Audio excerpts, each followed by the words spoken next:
it for another stream. It's been a few days since the last one. Mostly waiting on stuff to arrive. The Z80 project is sort of stuck waiting on IC sockets to arrive. They sent me the wrong ones, and that took some time to get sorted, and then the right ones aren't in stock in Australia, so they're having to come from the UK. So that's going to take a few more days. And I got a bunch of stuff in the post, all sorts of things. One of the more interesting things is actually a Rode wireless microphone and a lapel mic. So hopefully we can get some slightly better audio and possibly not hear as much of that equipment that's behind me. So that'll be good, but yeah, I won't spill the beans too much on what's in the post. Suffice to say, there's probably about 15 to 20 deliveries coming over the next, I reckon 6 weeks. Some of the stuff I can talk. Some of the stuff I thought would have got here today, but didn't. Other stuff I was expecting maybe tomorrow or early next week, and some of the stuff's literally coming from China, and it will take weeks to get here. So, it is what it is. But yeah, I thought we'd have a bit of a BBC night tonight. This is the BBC we saw the other week. I thought we might start by just having a quick look at the floppy drive. We did look at it the other week, and I commented that, maybe the heads need aligning, and maybe they do. But of course it occurred to me 5 minutes after, well, maybe not 5 minutes, but shortly after I said that, after the stream, it's like, maybe the heads don't need aligning, maybe they just need cleaning. So we might whip that out in a sec. Just got to unbury it, dig it out, and we can have a look at that. So I've got that one, and I've got 2 other BBC floppy drives here as well. That kind of surprises me. I thought I only had 1 other one, but apparently I've got 2. So, yeah, anyway, we'll start by whipping this one apart again. And we'll just give the heads a little clean when we get in there. Because this one, a couple of bits of background information. It was having issues, I guess, formatting and verifying disks in drive 0. But 0 and 2, and drives 1 and 3 were fine. Now, when we had this apart last time, these little covers here that go on the top of the heads, they fell off because there's this like rubbery, not rubber, it's more like a styrofoam, like a sponge rubber thing, and it had disintegrated and sort of fallen apart, and these just fell off. And one of them got jammed, and I thought maybe when that happened it knocked the heads out of alignment, and yeah, maybe it did. But it also occurred to me afterwards that, well, drive 0 and 2, the left-hand drive, are the drive is the drive that's most commonly used on a BBC, whereas the other drives 1 and 3, don't see a lot of use typically. At least nowhere near as much as drive 0 and 2. So maybe it was just that the heads were dirty, was the thinking. Now, I don't know how much of a pain this is going to be to get to the heads to clean them in this. I can see where they are, but I can't see any particularly convenient way of getting in there. I mean, one way would be to use like a head cleaning floppy, sort of like it's almost like a fabric floppy disk that comes in a standard floppy disk format, and you just put some isopropyl alcohol on it and put it in, and you know, the drive motor spins it and it wipes the heads clean of the crap that's on them. I don't have one of those. I could order one, but I don't have one. So what I thought I might try is Q-tip, cotton bud, whatever you want to call it. But I don't know if I can get it in there.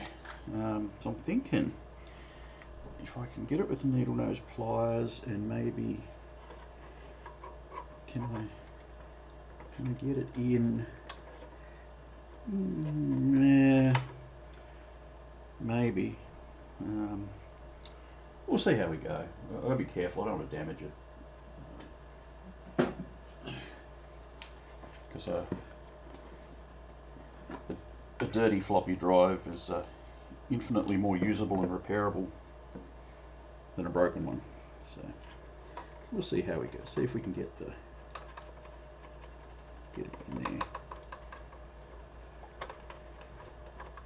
It's a bit awkward. I am seeing some crap coming off on the cotton, but I've just dipped it in some isopropyl alcohol for what it's worth.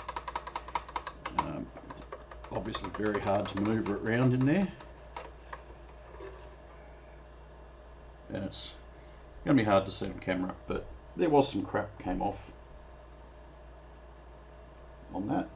Not a lot, but I'm guessing it doesn't take a lot. Don't want to be too violent because I don't want to actually knock it out of alignment.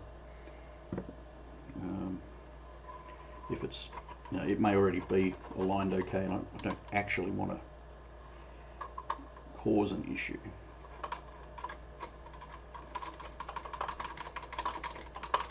I'm just sort of wiggling it around. I can't get my fingers in there. It's the best I can do to get in there with a Q-tip, to be honest.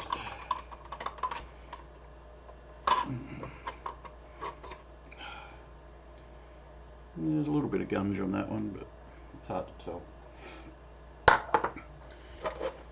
So, what we might do, if I can get this case the rest of the way off, it's caught on the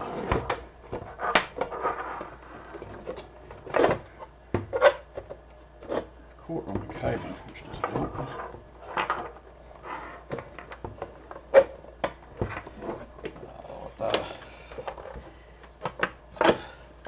Whoever designed these with absolutely no tolerance deserves a spanking. There's like literally no free. It's going to be bloody hard to get off because it's caught in there. It's not going to be fun. What am I going to do with that?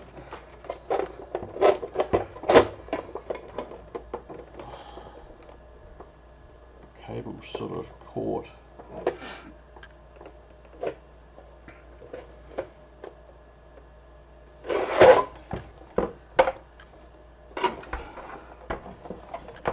Could probably undo the drive, both drives if I have to. Take the individual floppies out, that'll give me access. Give that a go. I'm going to fall apart. The other things.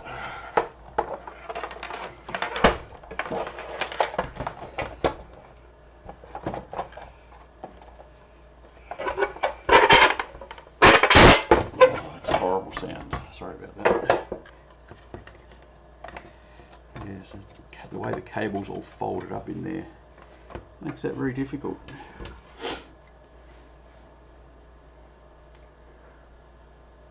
So we'll plug that in a second. Close my alcohol up so it doesn't all evaporate, because alcohol does that. Turn the BBC off. Plugging it in while it's turned on is not particularly smart.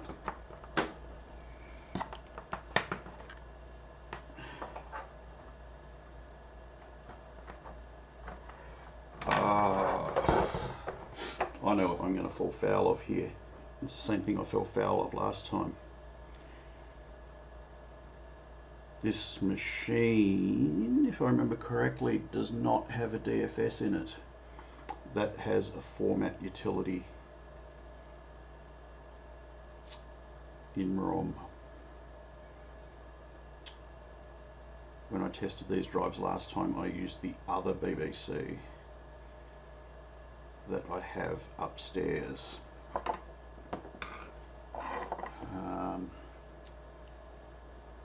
I might just very quickly run upstairs and get that. One moment.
Okay, and I'm back.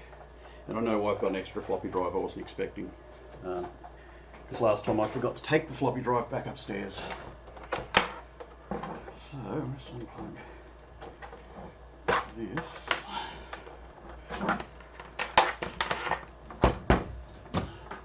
So I've got to find either a 1770 chipset for this, just put this over here.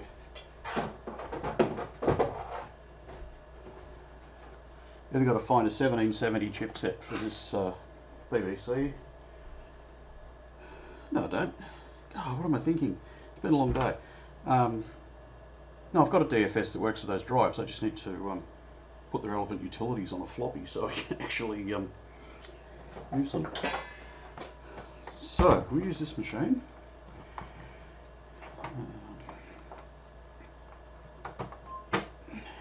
Plug the power in. This is my upgraded machine from upstairs. Put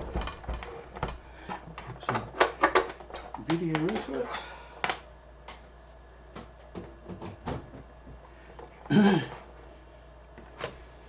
And an improvement from last time, we should be able to do this.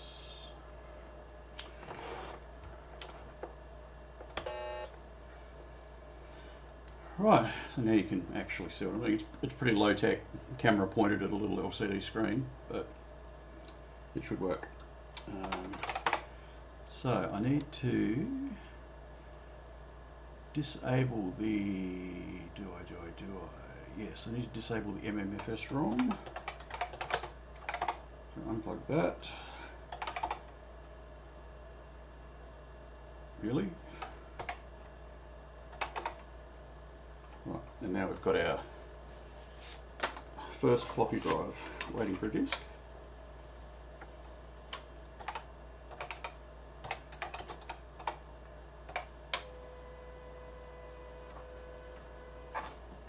Right, and if we go to, it's really hard to see, but if you look very carefully, you can see the head here stepping across the disk.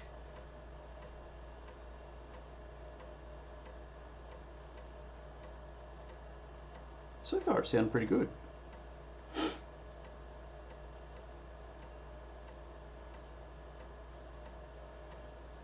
So it may have just needed a clean.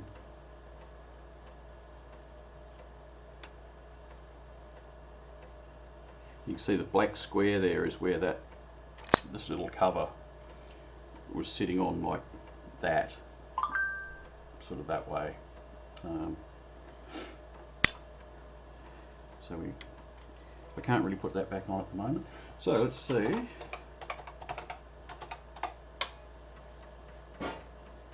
probably hear it clicking away. Yeah, that's much better.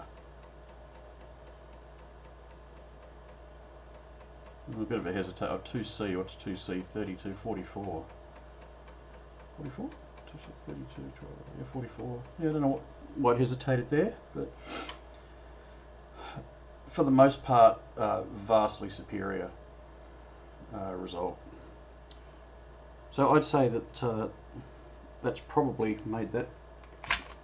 Actually, we'll do the other drive as well while we're here. 80. 2.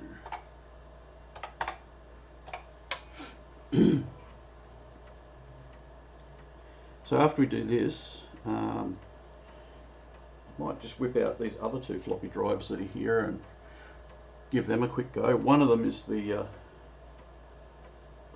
actually I can't. One of them is the one that was on this machine previously when it was upstairs. I know that drive works. That's, I think, is going to be this drive. And I know this one works. It needs a bit of a clean, but I know it works because I've been using it. So I'll put this one over here out of the way. And the other one is, I believe, this one.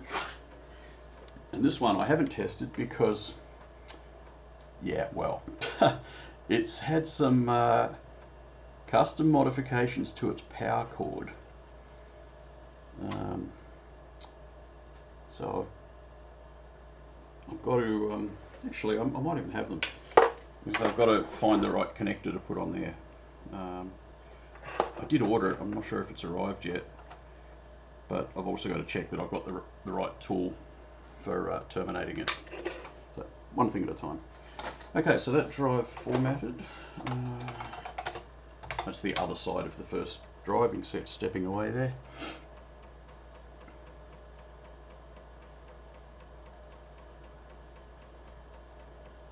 So do that one. Now what I have got down here that we'll whip out next is a couple of BBC Master Compact machines. Right, so that worked alright. So let's just, since I cleaned this one as well, give a disc a quick once through. Yeah, a couple of BBC Master Compacts. It's not sounding promising. It stumbled on track 0. Interesting. That one might need some more attention. Yeah, one of the Master Compacts down here has been recapped. Well, partially recapped. It's had the reefer caps replaced in it. And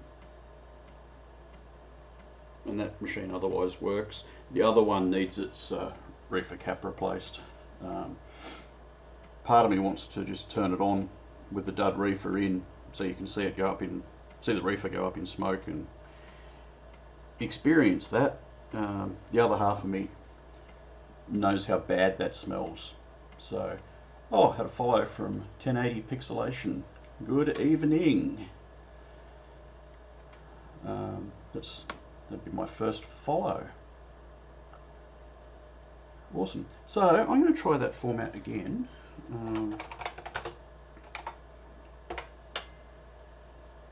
Yeah, it's still, no, it didn't bail on track 0 that time.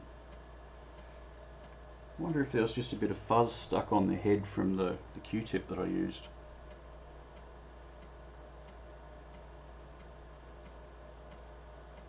We'll give it a verify in a sec.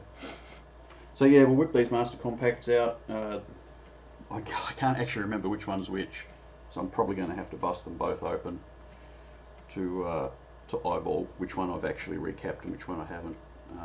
In these machines, when I recapped them, I actually labelled the power supplies to indicate what I'd done. But oh, I just realised that I have the wrong thing on the screen. You can't actually see. Whoops, where is it? That one's the one I want, so you can actually see what I'm doing.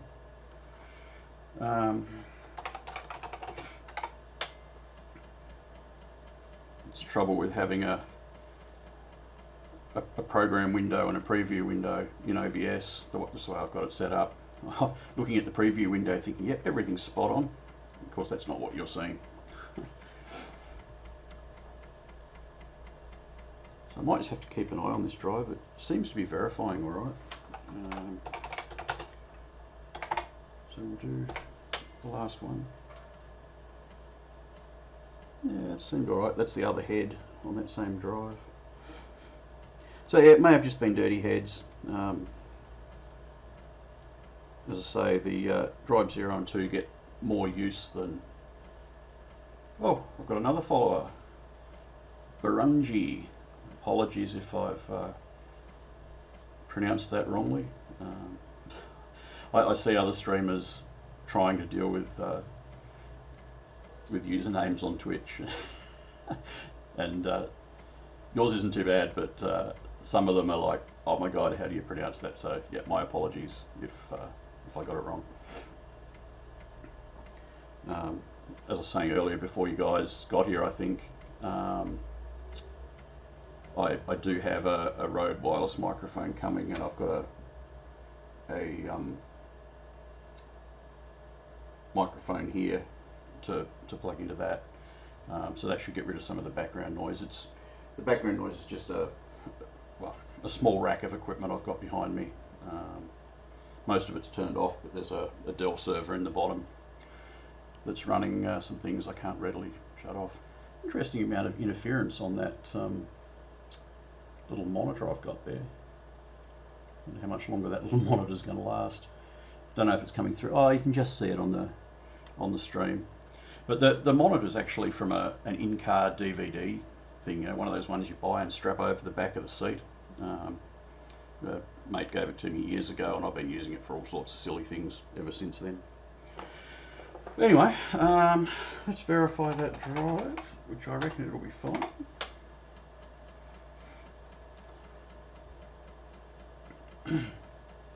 So yeah, we'll go through those BBCs shortly when I whip those out.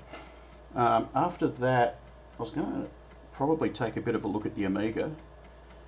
We found the power supply for it, so I've got that. So I want to quickly just turn that on and check the voltages and make sure it's not going to do anything silly and blow the crap out of the machine.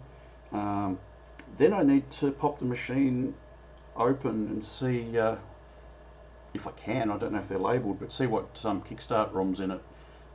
I guess ordinarily you'd turn the machine on and have a look, but not having pardon me, not having the A520 to get video out of it, I can't do that yet. I've got one on the way, but until I get that I can't actually see the videos, so it won't be able to tell me by itself what Kickstarter's got. So I'm hoping by popping it open I'll be able to tell, because I'm going to have to source some suitable workbench discs. Anyway, that disc that verified all right. So yeah, so I'll turn this machine off. Now, quick unplug.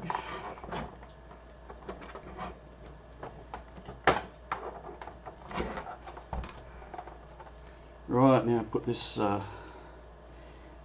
together. So I'm going to have to put this back together slowly, I think. The case was getting caught on this conglomeration of cables here before when I tried to get it open. So I don't know how successful I'll be in getting that. So that was...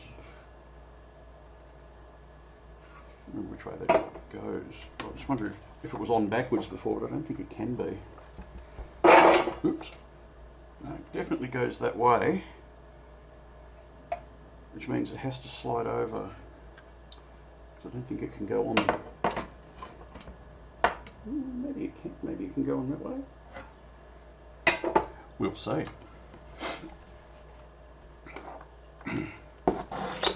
Ah, how did I know that was going to happen?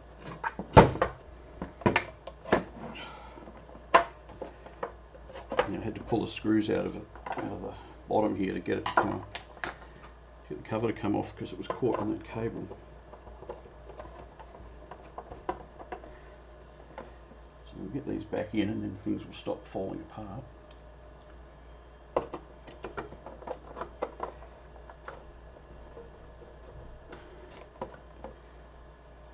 Screws temporarily in here, we can align it in a minute.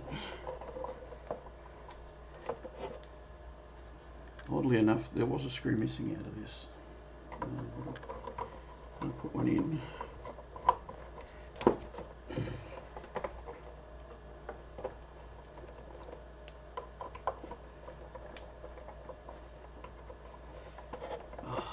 Must have over-tightened it. Yeah, just a fraction. Just trying to align it up, align it with the front panel here so it doesn't look crooked.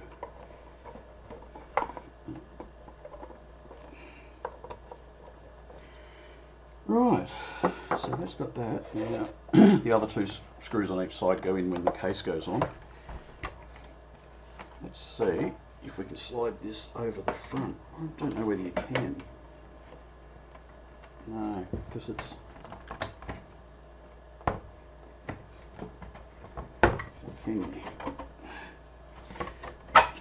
tight, but it's tight whichever way you do it. No, actually you can't. I know you can't. Yeah. Sorry. Oh, that sounds worse than it was. No, it does need to go on this way because that's better. Because the lip on the front here has to sit behind this. That's why. So yeah, that sounded way worse than it was. Why they made these so tight. Use my big gut to hold it in place. Okay.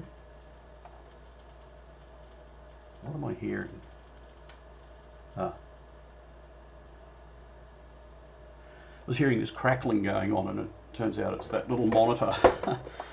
I had the volume turned right down when I was playing with it earlier today, but I guess when you repower it, it defaults to like 50% volume.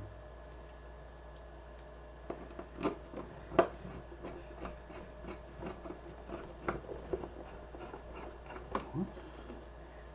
Okay. Try this one.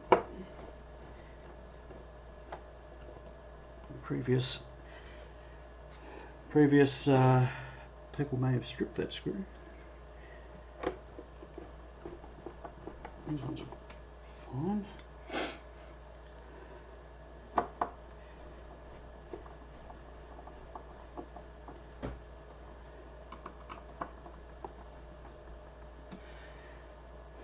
Okie dokie. So I'm still missing a screw from there. I don't.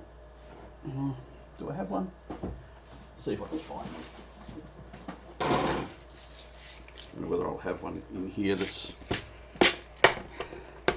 appropriate or not, but we'll have a look. It looks moderately appropriate. I wonder if it's the right size.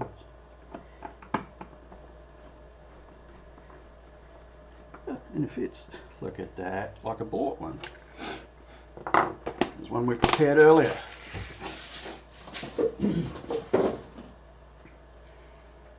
Right.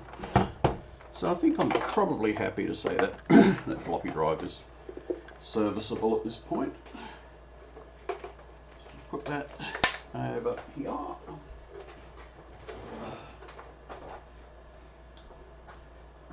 I need a bigger room, that's what I need. Too much stuff, not enough space. Story of probably everybody's life. And yeah, this is the upgraded BBC that lives upstairs. God, I use the most. It's the one with the Pi 0-second processor with the Pi tube and the SD card adapter and sideways ROM board, and yeah, it's got all the mod cons, this one. Right, so let's go fishing. Just got to. There's the Amiga power supply, and a 23-pin video cable that we'll have a look at a bit later. I've also got a 1084 monitor here that I've got to fix at some point as well. The flyback transformer's gone in it, and I mean it's gone. Yeah, the flyback failed, and the guy that previously owned it was actually a TV repairman, and he got as far as taking the old flyback transformer off the board, but not as far as ordering a new one and replacing it. So yeah, when I say it's gone, it's physically not there. Apparently the 1084 has I think there's a driver transistor or a MOSFET or something that regularly lets go, that actually causes the flyback to fail. So got to dig into that as well and find out if that needs replacing, because the last thing I want to do is spend, I think it was $65 on a new flyback transformer, only to put it in and have it go pop as well. So getting closer in the pile to the other BBCs.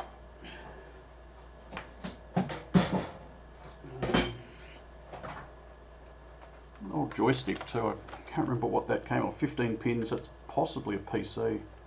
Especially being a Gravis, it's probably a PC joystick.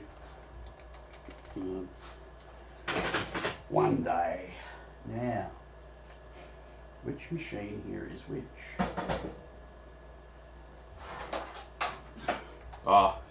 There I was saying earlier that I hadn't labelled the machine that I'd recapped.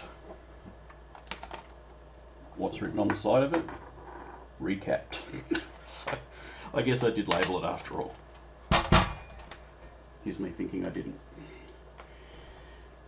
So I've got the other panels here.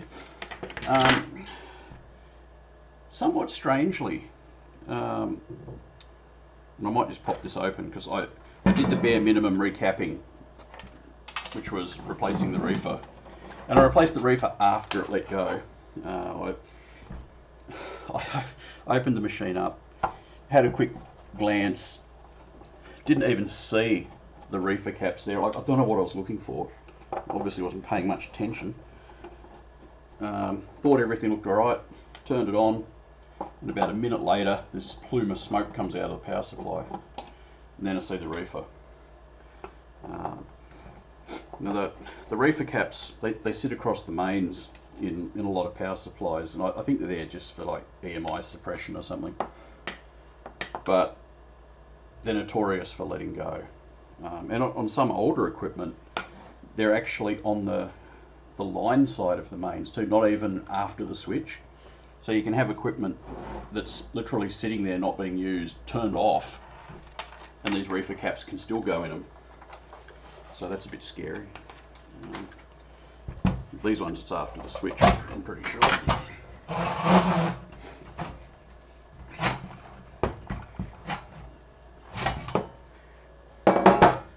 So let's go up here. So there's not really a lot to see in here. Really just wanted to take a quick look to see. Let's see if I can sit it up on something so maybe you can see it a bit better.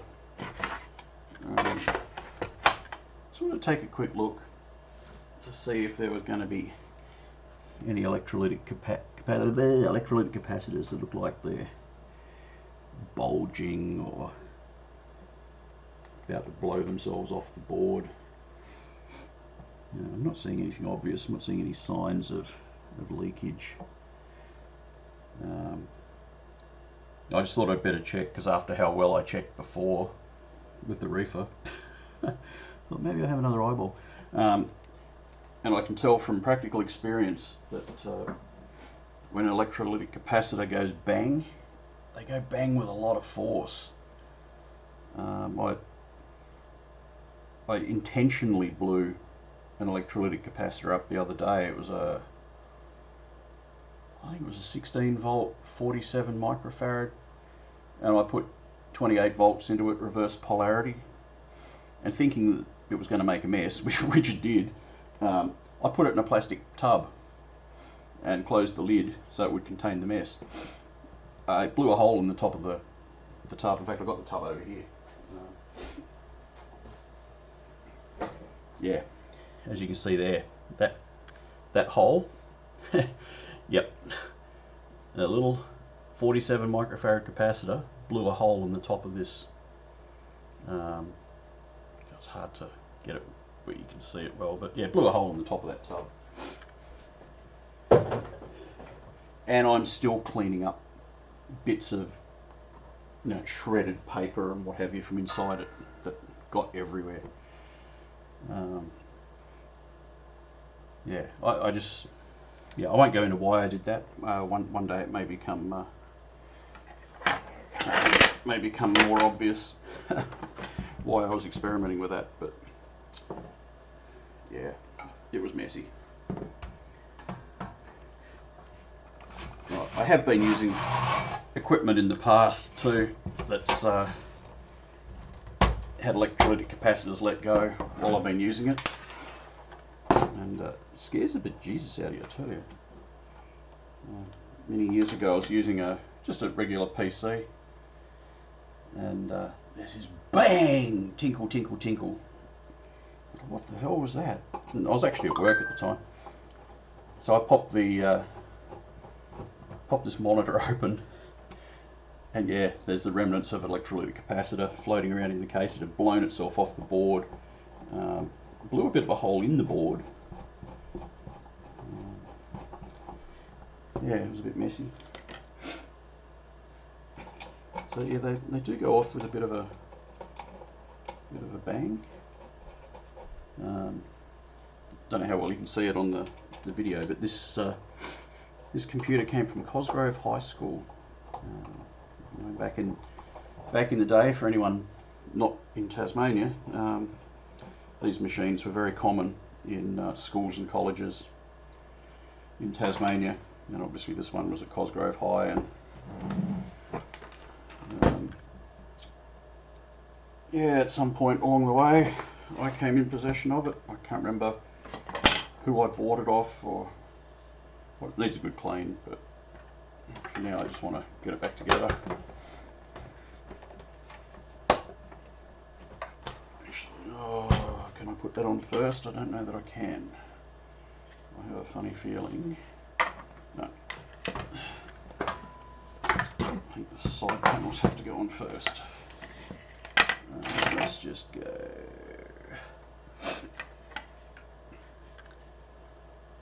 Hey there, xrishi05. Thanks for following. I think these are symmetrical. Well, hopefully it's interesting. I'm just sort of doing the things I would normally do, but you know, if people are getting some interest out of it, that's good. So this is actually stream number 6. I think it's stream number 6. As I said before, I've got some audio gear coming, nothing earth-shattering, but a little bit of gear coming that'll hopefully make the audio a bit better and help eliminate some of that noise from the equipment behind me. In the course of time, if streaming ends up being popular enough, then I may end up fitting out, or even if it doesn't, might end up fitting out a room in one side of the garage where I can do all this stuff and have a lot more room. Where do I get this stuff? That's a good question. I mean, why is my phone going stupid? Hang on, let's get rid of that. It'll still beep away in the background. This computer, I don't remember where I got this from. It originally came, as I said before, from Cosgrove High School, which is just a high school here in Tasmania. Obviously the time came where, you know, these little 8-bit computers were no longer what they needed. They would have upgraded to PCs and, you know, and gone that way, so these became surplus and ended up somewhere. I honestly don't recall who I got these off. I've got this one and I've got another one just down by my feet that we'll whip out in a minute. The BBC Model Bs that I had on the bench just before, they came from a friend of mine locally. Again, they came from a school somewhere. can't remember which school, may have been the same, may have been Cosgrove again.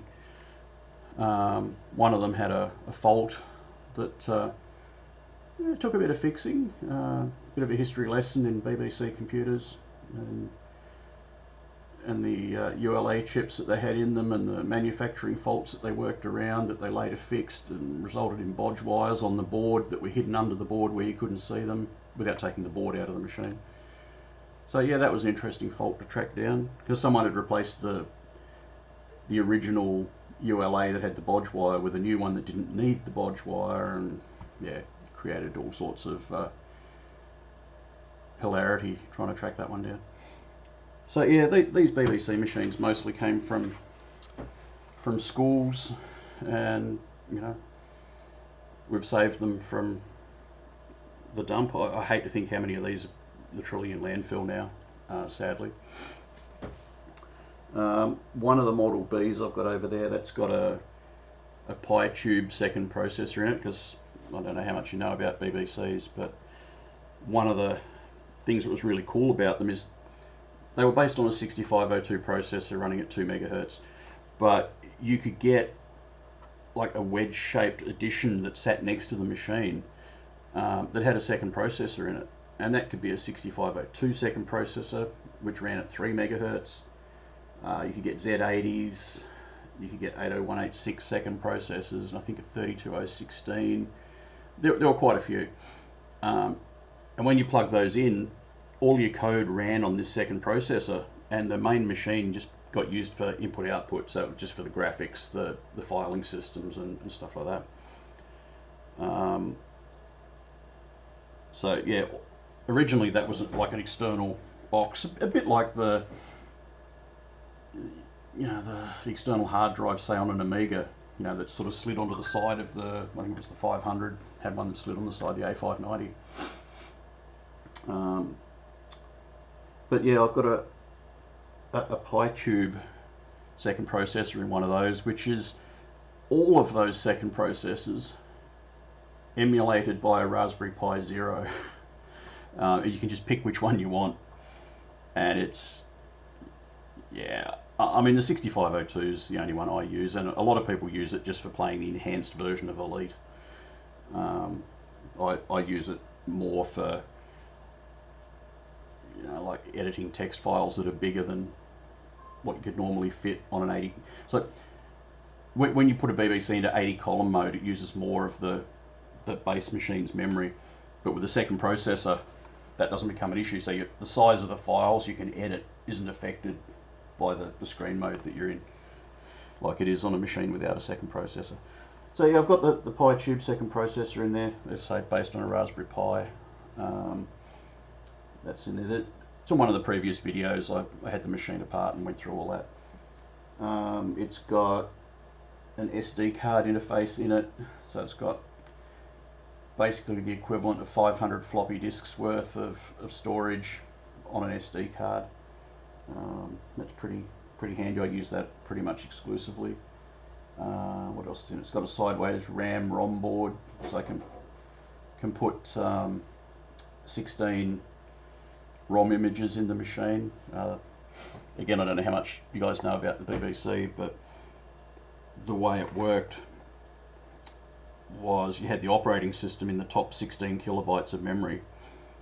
Then below that was language and service ROMs, and like BASIC was a language ROM, and your DFS is a service ROM, and the DFS being the disk filing system. And the system could page those ROMs in and out as it needed to. So you could have a ROM with BASIC, which was standard with a machine. You could have a ROM with, I think, Forth in it, and ROMs with Pascal in them. And the operating system could select whichever ROM out of a bank of up to 16. So yeah, I've got a board in there that does all that. So I don't actually need physical ROMs installed in the machine like you normally would. That was a really common thing back in the day, sideways RAM and ROM boards for expandability. Yeah, and it's amazing. I mean, these machines are, I think, from the late 80s and people are still making hardware. You know, the sideways RAM ROM board. In fact, all of the boards that I put in that Model B to expand it were made by people in the last 6 months. I mean, the designs aren't new. They might have designed the boards a year or two ago, but you know, people are still actually making and assembling expansion for these old machines. And same with, I mean, we'll probably get into it more in a later stream, but like the Amiga, and I'm not a great Amiga person, but there's all sorts of memory expansions and accelerator cards and all sorts of things that people are designing even to this day for these old machines. It's quite amazing what you can make them do. Anyway, so get back to this. This is just for all its size. It's a power supply in the back and a cabinet basically for 2 floppy drives. This one's only got 1 in it. Oh, this floppy drive. Yeah, I'm going to have to do some work on this floppy drive because the discs don't eject properly. But and the idea was that you would set the monitor on top of this. The actual computer is this bit.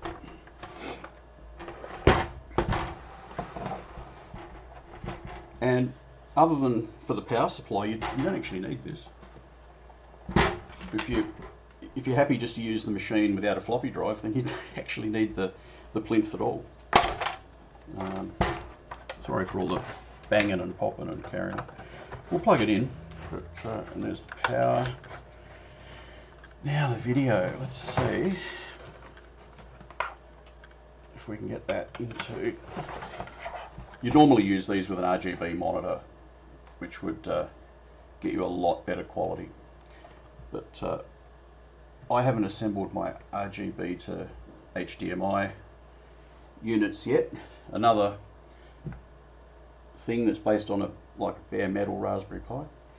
So I just got to find a power cord, which is the story of my life around here. You'd think I'd have them everywhere, but I don't.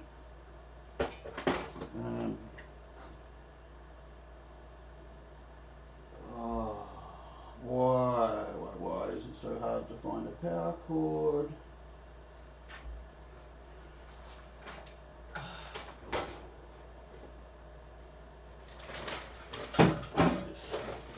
That looks like a power cord. Right, so I'd turn this other light on that's here, but it gets out of sync with the camera and starts strobing. It's really annoying, so I won't do that. So let's do this, back to that little monitor, and I should be able to turn this on. You watch it go bang. No, it won't. And hey presto, oh, that monitor's getting a lot of interference now. And there's the floppy drive. I don't know whether these have got formatting commands built in or not now.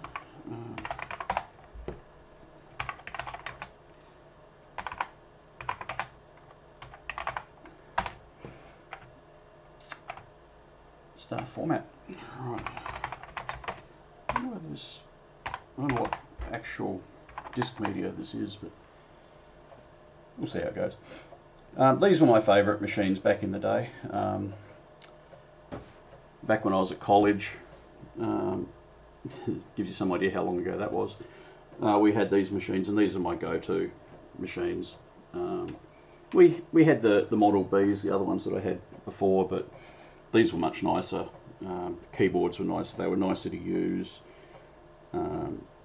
These ones all had sideways RAM, so you could develop ROMs and load them in. You have all sorts of fun with these. And I think the cursor keys were, yeah, the cursor keys were more logically laid out. Where are we? Yeah, the cursor keys here in a more, you know, up, down, left, right combination, which is different to the original Model B, where it was like left and right, up and down, in a small square arrangement of keys. So this was a lot more logical.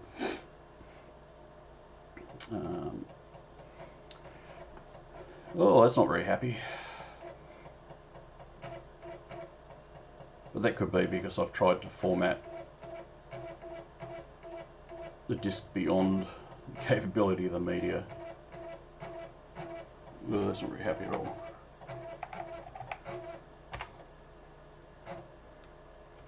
Now it's going to be unhappy as well because let's try the small format. I can't remember what the size is. I think it's 160, 320 and 640K for small, medium and large. But we'll see what it thinks. I definitely need to do something about some video capture though. I've got to build those RGB to HDMI adapters. No. So it could be the drive or it could be the disc. We'll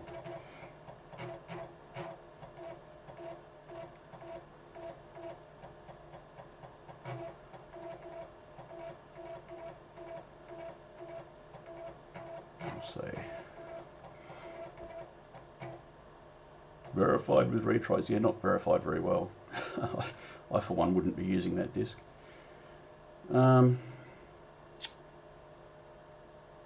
Yeah. Oh yeah, the RGB to HDMI's. Got to get those built because then I can plug the RGB out of the back of this and get it out as HDMI, which I can then put through a capture card and be able to see it on stream crystal clear. At the moment, I've got the poor man's version, a camera pointed at a monitor, and yeah, the result's about as you'd expect from pointing a camera at a monitor. So, I'm not going to fuss too much about this floppy drive, but I will, if I can find a post-it note. I think I've got some over here. I had some. Well, I had some, but find a bit of paper. Just put a note on it so that next time I come to do something on this machine, I've got a bit of an idea what's going on.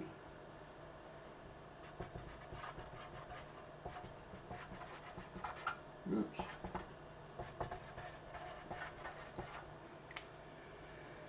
And I usually like using masking tape, but if I use PVC like insulation tape, it leaves horrible residue that's hard to clean up. If I put masking tape on there for too long, it leaves horrible residue. It's not quite so hard to clean up. I think someone's already taped something on there that I've got to clean off at some point.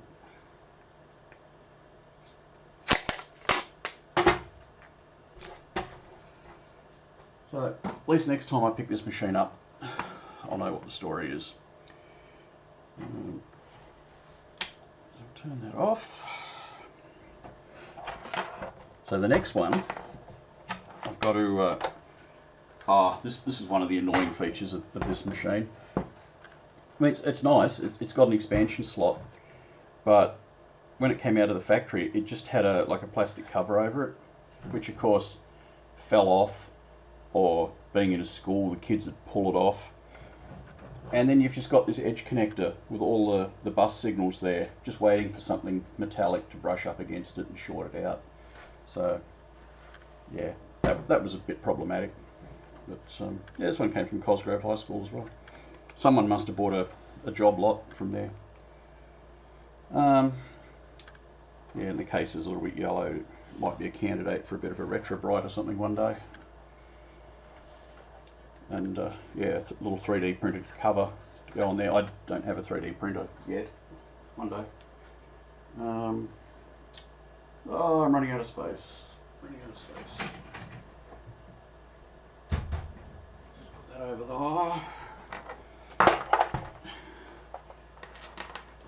Power cord out. Yeah, great machines those. Master Compacts. The only machines that were better, in my opinion, than the Master Compacts in the regular BBC range were the Master 128s and then the Master 512s. But I'm not fortunate enough to have one of those. I know someone who does, and I'm pretty sure he has no interest in parting with it. And I don't blame him, because I wouldn't either. They were just slightly more expandable, all-in-one machines. I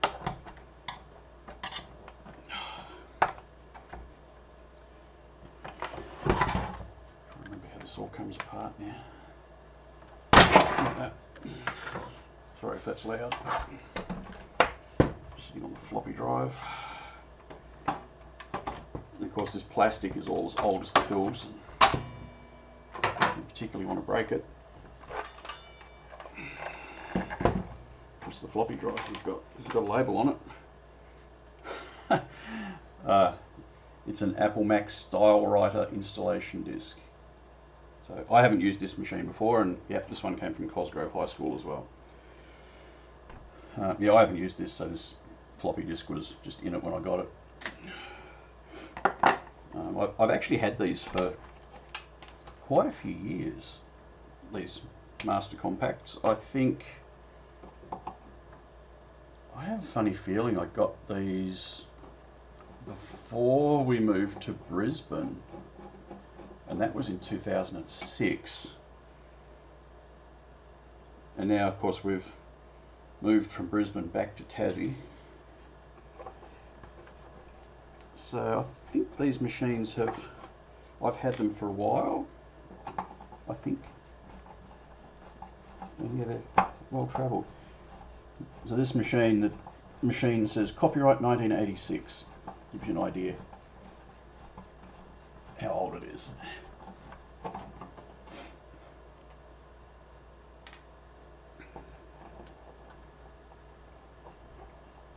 Oh, there's nothing like a screw with a knackered head.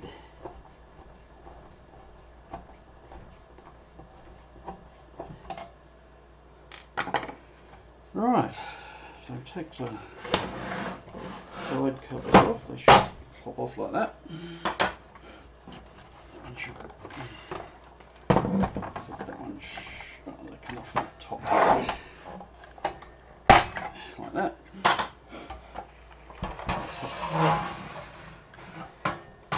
Cover comes off.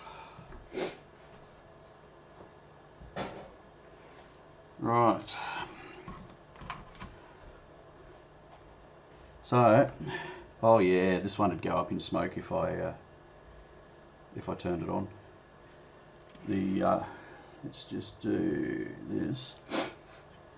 The problem child is that capacitor right there, and you likely can't see it, but it's got a crack right across the top of it. And these things are famous for that. They crack, and I think they dry out, I think is the problem. And you turn them on, if they don't go bang immediately, then they last maybe a minute, and then you just get this plume of smoke comes up out of them, and it stinks. The other one did that, and I could still smell it in this room. Ooh, probably 3 weeks later. It was just horrendous. How long is this screw? That long.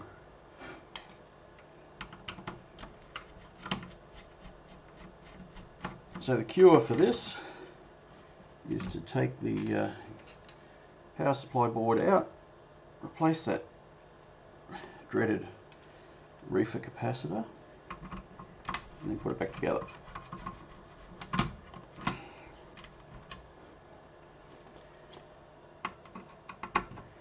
Because I don't want to smell that crap again.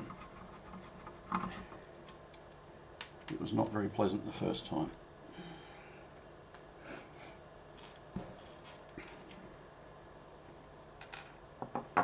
So I might just do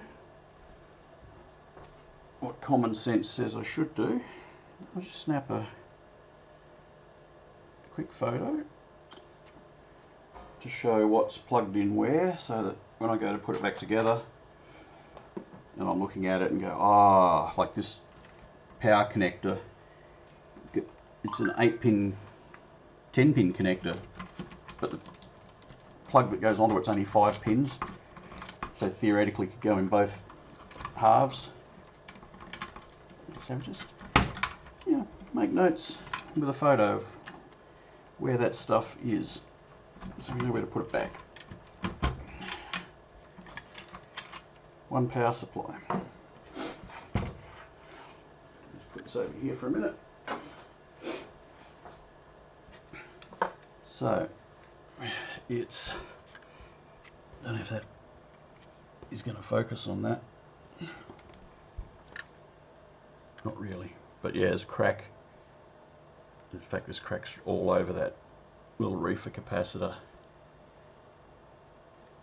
It's hard to, camera's struggling with it. Cracking in the capacitor natural? Yeah, it is. For these reefer capacitors, it's a really common problem. It's not a design error. Yeah, these capacitors are in all sorts of equipment, and yeah, I don't know what it is. Whether they, yeah, no, I couldn't even speculate. But something causes the case to crack, and then I think they dry out, and when you put power through them, they literally go up in smoke. And they're commonly in power supplies, in all sorts of things, from stereos to computers to, yeah, all sorts of things. The modern replacements for these, I mean, bear in mind this computer's from like the mid to late 80s, so you know this capacitor's what, 35 years old. The modern replacements for these are much better than these ones. So we'll be whipping that one out of there. Let me just, whoops, things falling over. We'll get the, this is dodgy as.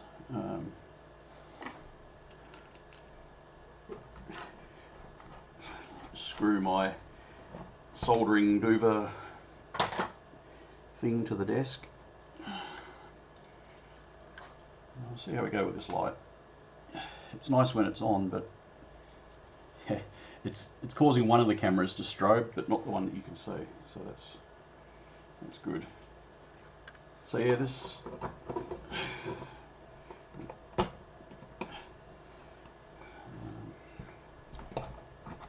let's just rejig a camera here. So what am I looking at that one?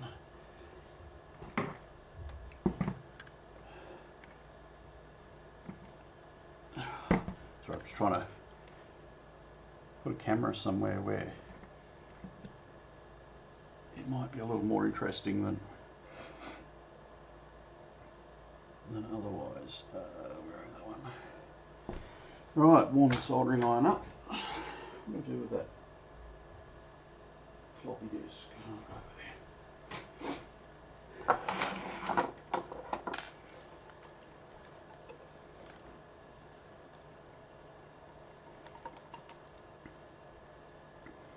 I don't know what to make of this. This is I think it's one of those boba things with little balls that explode in your mouth. I keep seeing people on Twitch that are drinking these, and my daughter found a place down here yesterday that had one. She said, "Oh, Dad, you got to try it. You got to try it." You know, I don't know how I feel about these little rubbery things that detonate in your mouth, but the flavour's all right. But it's a bit weird. So anyway, soldering iron is warm. Where's my soldering iron? Now the counterintuitive thing here is that to get the solder to melt, you usually need to add solder. Seems a little backwards. You know, you're trying to get the component out, then you add solder to do it. But you're not going to be able to see it. It's a shame, because it's quite obviously cracked, but it's just not showing up on camera. Anyway, somewhere here is some that I prepared earlier. Not really. Is it? What have we got? Yep, that's the one. So, one brand spanking new one.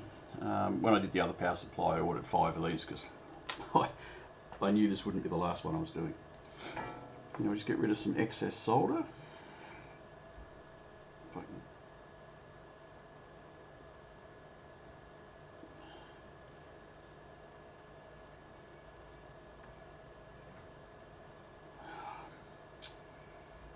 Ow, hot.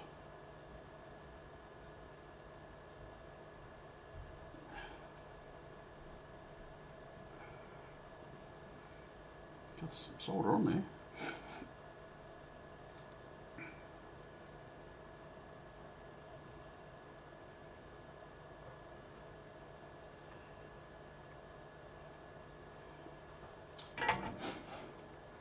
Where's my...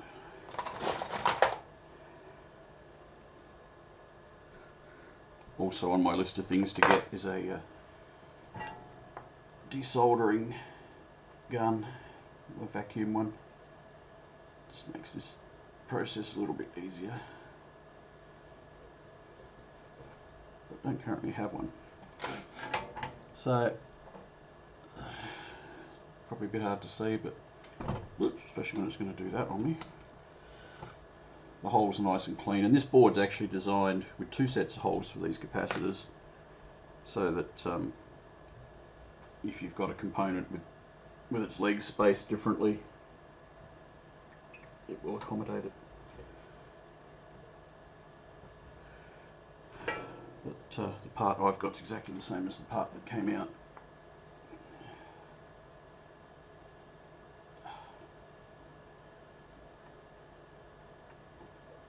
One take.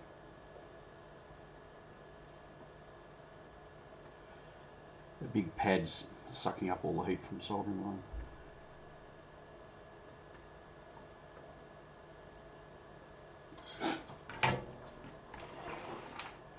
Right, I'm going to save that dead one, see if I can get a good photo of it later and post it somewhere. Right, and that's the new reefer cap installed. So, exactly where the old one was. Those aren't polarized, so whereas you get electrolytic capacitors and you have to, put them in the right way around so to get the polarity right. These aren't polarized, so it doesn't matter which way they're going. Right, so we'll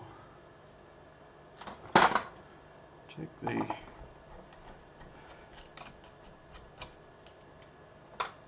soldering mover off and do that.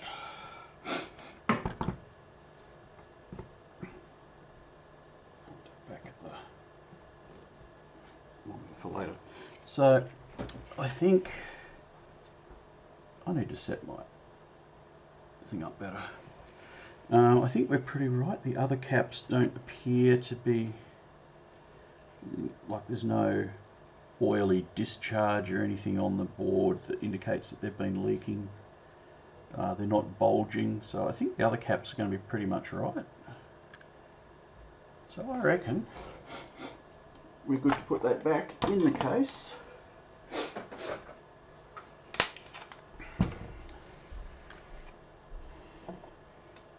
And give it a test.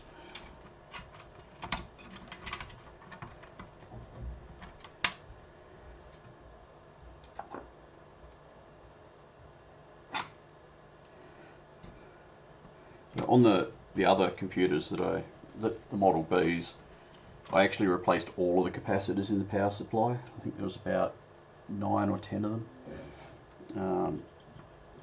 But I'm not inclined to do that on these machines at this particular time. Maybe one day I will, but that day is not today. And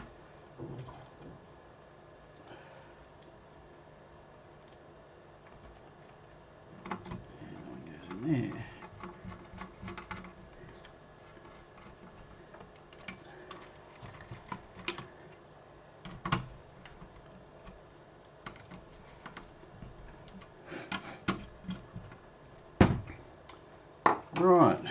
put the ground wire back on. It's kind of important, I think, safety wise. And we'll put power connector back on, and that power connector back on.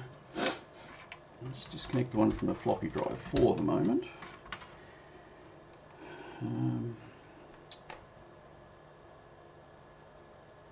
I basically just want to check when I turn this on that the voltages coming out of it, they're going to be within cooee of what they're supposed to be.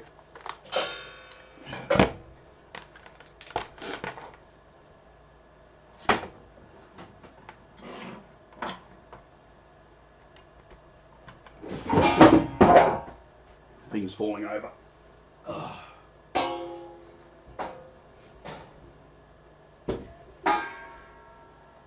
That moment when you push the power cord in and something falls over and you instinctively think you've blown something up. Well, it didn't go bang. Not that I expected it would. Not yet, anyway. Let's just see what voltage we're getting out of it. 5.6 is a little higher than I would have thought.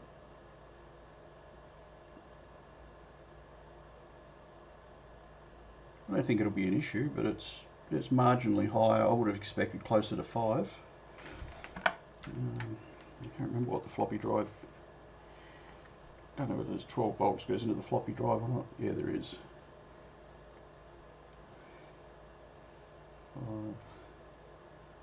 Yeah. I don't know specifically which pin's which, but that's a 5-volt rail. It's all over the place.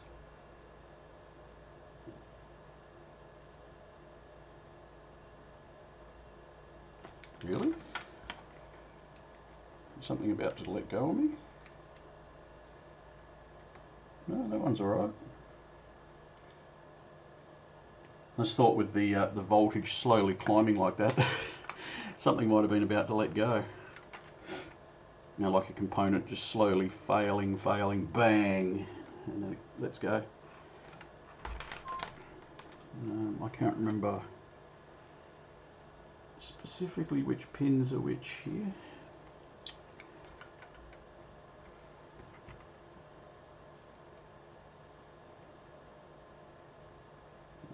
That must be the ground.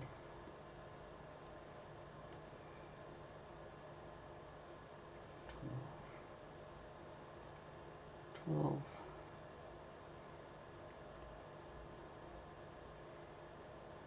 Yeah, that's an odd 6 point. That's on the orange.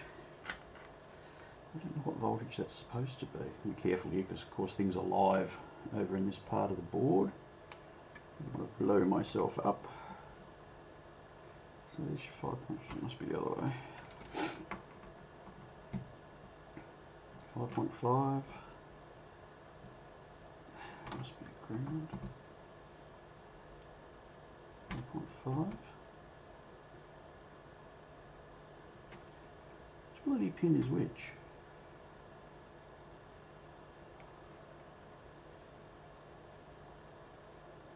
Be nice if it was labelled, but it's kind of not.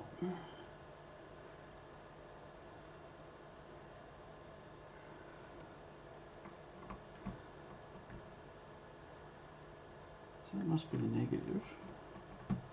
It's the polarities, right?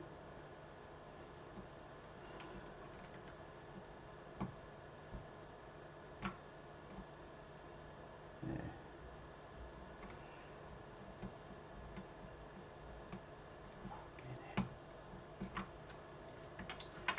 Try not to blow myself up here. But yeah, I think the voltages are marginally on the high side of what I would have thought, but I don't think it'll be an issue. So, this is the other machine. Oh, this one, yeah, this one's got PVC tape on it. Which camera are we on? So this one's got PVC tape on the edge connector to protect it and a lot of dust. Let's plug this one in.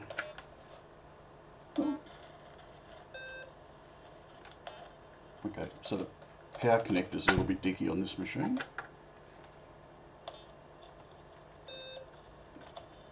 Yeah, quite a bit dicky. So that'll be our next port of call. I think we'll pull that apart and have a look. But for now, turn this off. Power cord out. It's little. Oh, what's going on? A little harder to blow yourself up when power cord's not plugged in.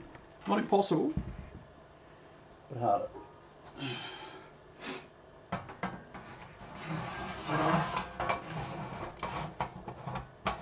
So we'll just put this back together.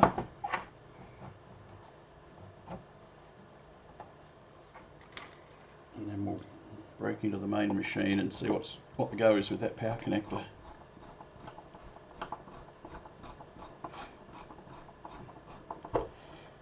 I always cringe when I see people like on YouTube or wherever working on computers and they're putting the screws back in with a battery drill. I mean, yeah, you can, but I don't know, it just seems a bit heavy-handed. This is that screw that had the bird sort of head on it. So we'll find a screw holder that will go in with a little bit less persuasion. There we go.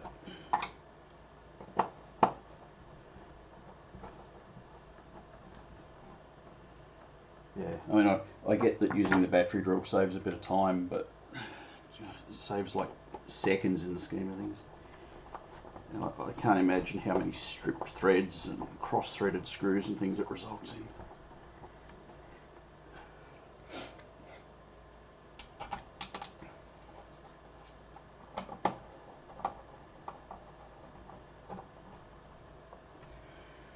Right, so I won't bother putting the side covers and things back on that one.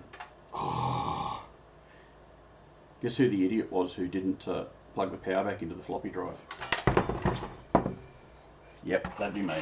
I better do that, because if I don't, I'll be wondering why the floppy drive doesn't work. And you're probably thinking, gee, he probably wishes he had a battery drill about now. Yeah, not so much. I just wish I hadn't forgot to plug it in the first place.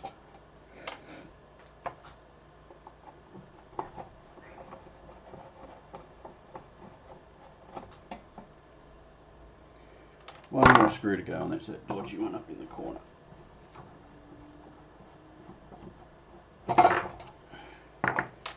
Right. Once more with feeling. Plugs the floppy drive power connector back in.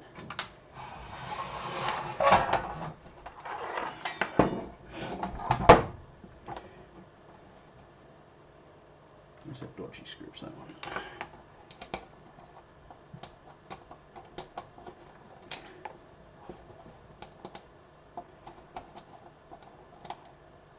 I was watching an interesting video last night on the Amiga 4000, amongst other things, and speaking of capacitors, apparently there was a common problem with the Amiga 4000, which has the processor on a daughter card apparently.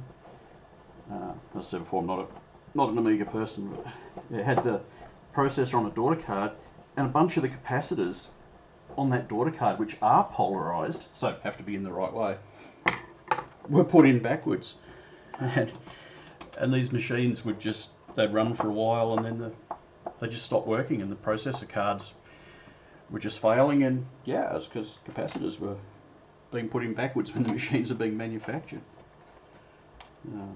Makes you wonder how that got through their processors. But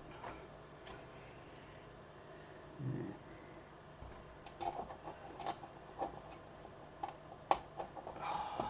There's always one. There we go.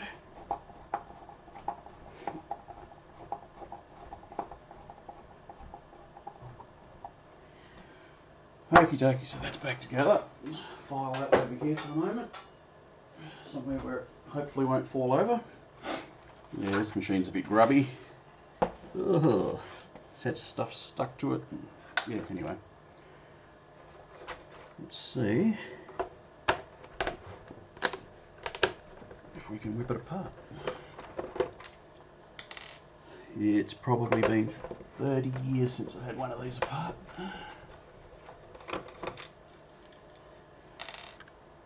Oddly enough, I used to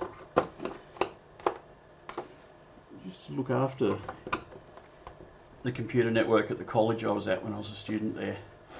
So it wasn't uncommon for me to be pulling these machines apart as and when needed. Most of the other students would have got into a bit of doo-doo if they'd started pulling machines apart, I expect. But yeah, I was actually allowed to. Rightio. So, one keyboard. Let's just go to, yeah, so one keyboard, just plugs into the main board. And then we've got the screws on here. Then we've got the main board itself, so what do we got? WD-1772, that'll be the disk controller for the floppy drive. 65 C22, it's a versatile interface adapter, so that'll be driving the printer port over here. There's another 6522. Don't know specifically what that one drives, but I'm guessing the keyboard is going to be at least part of it. One of them I think is for the user side of things, like the printer, and the other one I think is largely used for system things. We've got what else have we got? An SAA 5050 teletext chip. So that does the Mode 7 teletext stuff. I think it was often used in set-top boxes and so on as well, but the BBC micros used it to do their teletext mode. Not sure what that chip is off the top of my head. That one is a 6845, so that's the CRTC, basically the video controller for the machine. That handles the other display modes. So the 5050 was used for mode 7, and the 6845 was used for modes 0 to 6, and the master had alternative versions of those modes as well, but it was the same sort of arrangement. These are probably, these two here, if I had to guess, they're probably probably ULAs, uncommitted logic arrays. I'm guessing. I don't recognise the part numbers. That one would appear to be something similar. 65 C12, that's the CPU. It's the brains of the operation. That is possibly a ULA as well. What else we got here? It's the Edward word processor. So this is your ROMs. I'm guessing, but I reckon that's probably the operating system ROM. Not quite sure what we've got here. IC49. I don't remember whether the BBC Master Compact had its BASIC as a separate ROM, or whether it was actually built into the system ROM. I can't remember. But yeah, other ROMs you can put in here. The RAM in this machine is where exactly? That's a good question. There must be an obvious. Oh, here. So there's your RAM chips by the look of it. 120 nanoseconds, 64 kilobit. Judging by the number of them, it must be 2 bits per chip or more.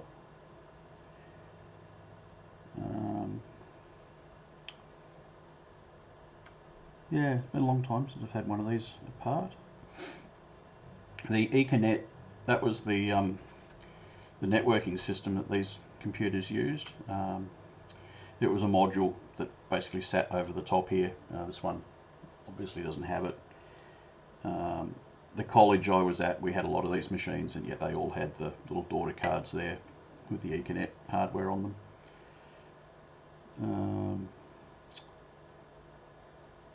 Can't remember what these, I'd have to look up what these ICs over here are.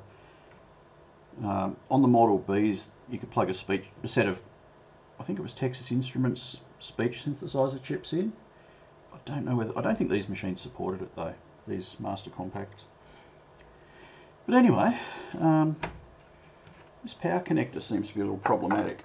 So let's just whip this motherboard out of here and see what we can see.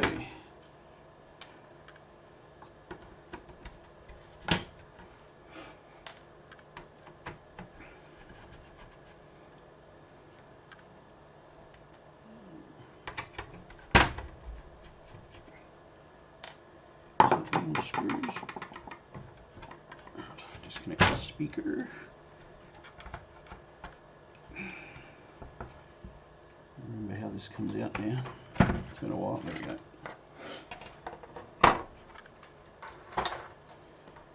Right, so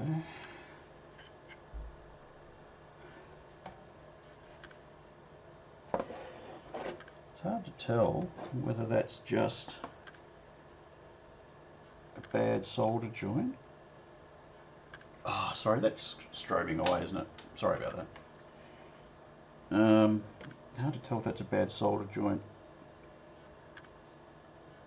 or whether it's just a dirty connector. It could just be a dirty connector, but we've got the soldering iron going, so we'll just reflow it anyway, just to cover that off. Let's just drop a bit of fresh solder into it. Oh, come on, melt.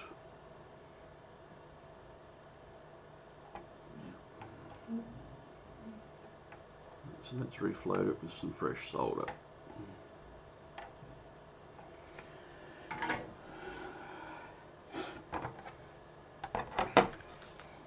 And this is going to be, let's speak it come out easily. Yes, it does.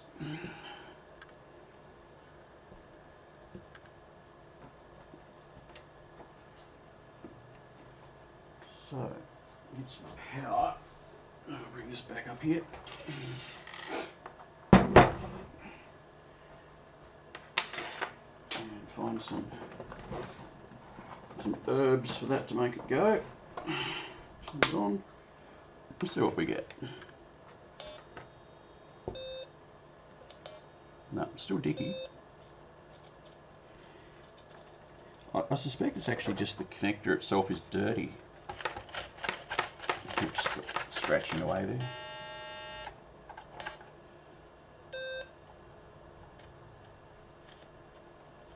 Yeah, that's improved it.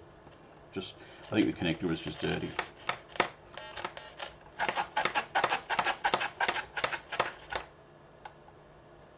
Certainly,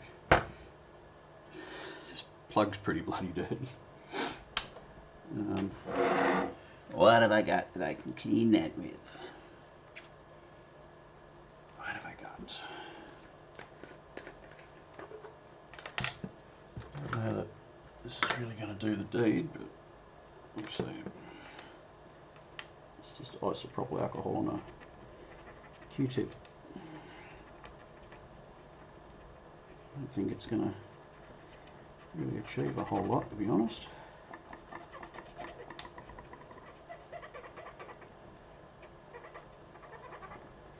You see a bit of muck coming off it, but don't know that it's going to necessarily do. Almost needs some fine sandpaper or something slightly abrasive. And I don't have anything like that around. Let's give it a go, see how we go.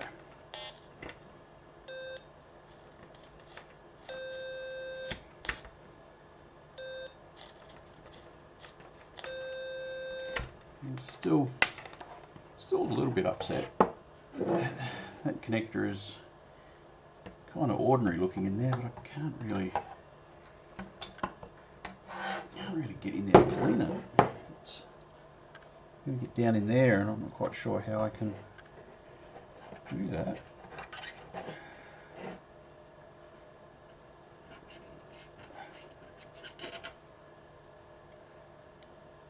Not sure what the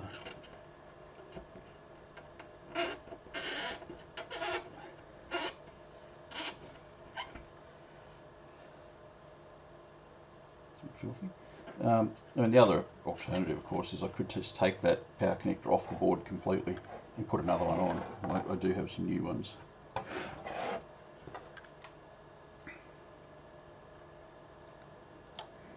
Speaker on so I can hear what's going on.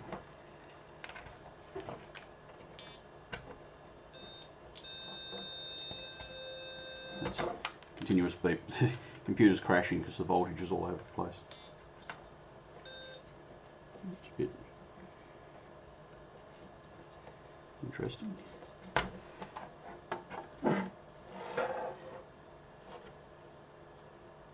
Well, that's interesting. The disc port is supposed, its connector is supposed to be riveted to the board, but it's not. The rivet, when they put the rivet in, it didn't go all the way through.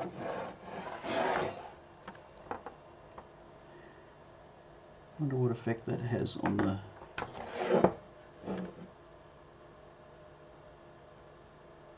I'm surprised that works, because a lot of those pins are barely in the board. I'm not even convinced they are in the board.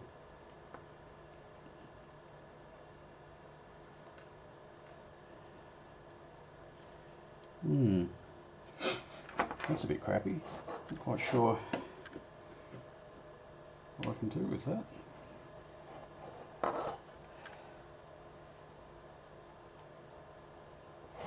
If I could get the rivet out, then I could put a screw in, because there's no PCB tracks there to short out. I'm just going to get this.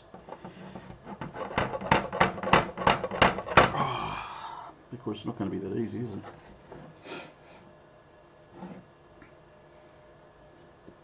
If I had a desoldering gun, I'd just take that connector clean off the board and deal with it, but I don't.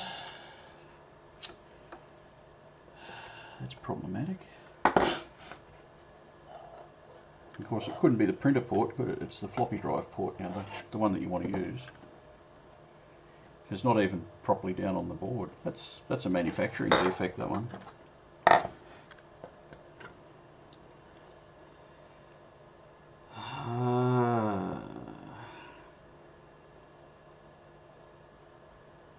can I get that out of there? I don't.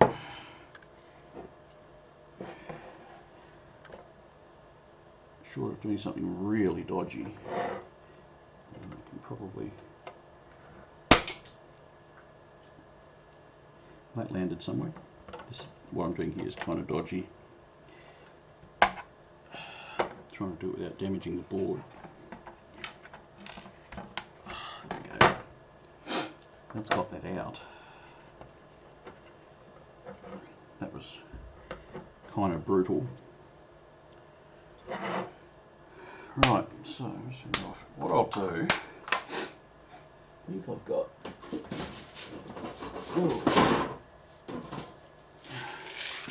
some screws here.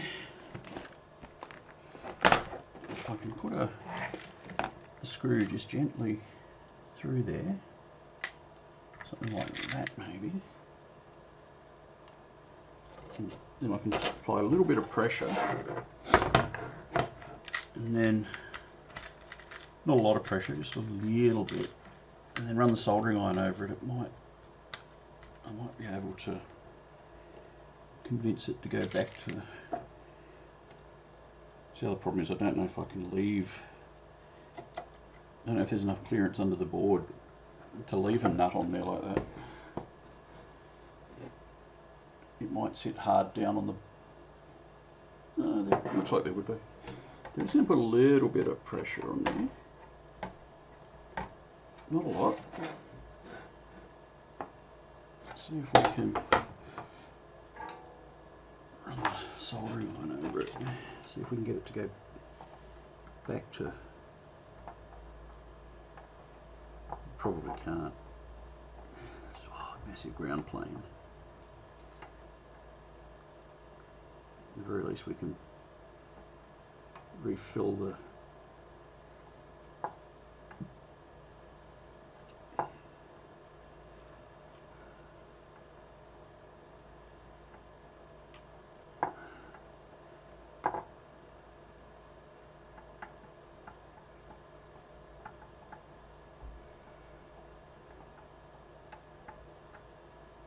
If I could heat all of these at once,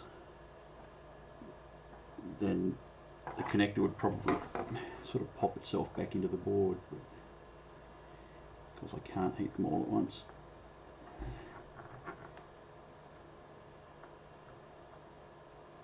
Oh.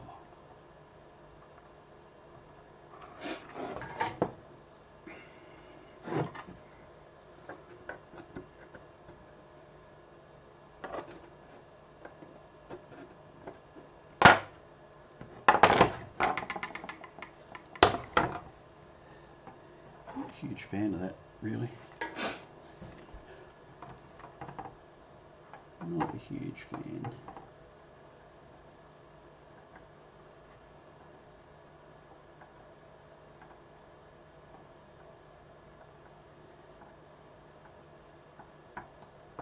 Wouldn't be surprised if at some point in the future I end up taking this connector off the board. Fortunately, I can be a bit rough here because these are all commoned up anyway on this side of the connector. I wouldn't be surprised if I end up taking this off the board at some point and replacing the connector. I don't think, I'll have a look, but I don't think I've got one. I don't think.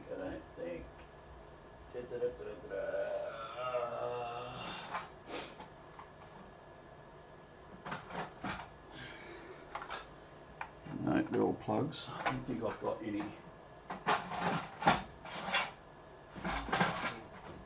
tins. I've got some 9 pins somewhere. But I don't have, I don't know where they are.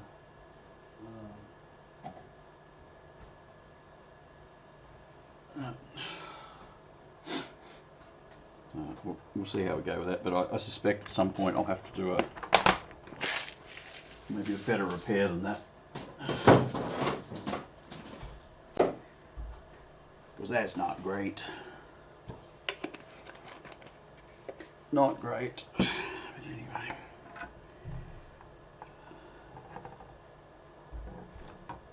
We still haven't really managed to clean this power connector all that much.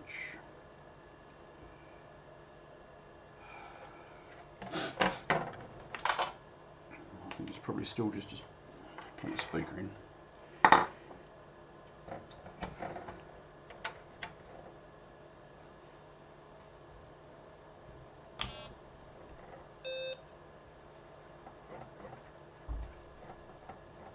think it's okay. I mean, if you mess with the connector, it upsets it, but you don't mess with the connector when you're using it.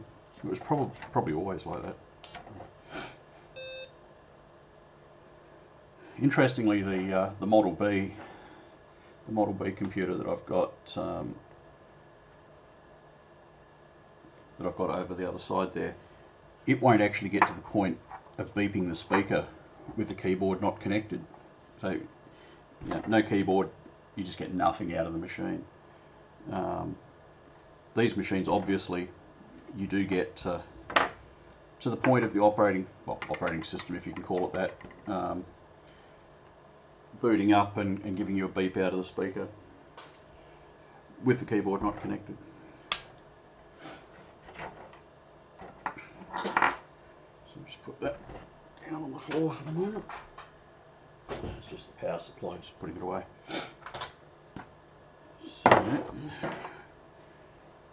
So see if we can put this back in with that nut hanging out the bottom. Just I'd like to leave that screw in there, because without the rivet there's really nothing holding that floppy connector, and plugging the floppy in and out is just going to break the connector off the board eventually without the screw in there. And that's what the rivet was for, but when they manufactured it, they didn't put the rivet in properly.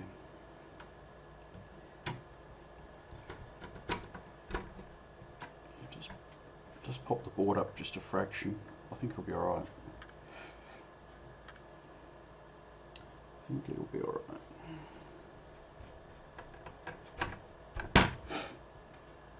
Be careful not to do these up too tight, because the old plastic, she'll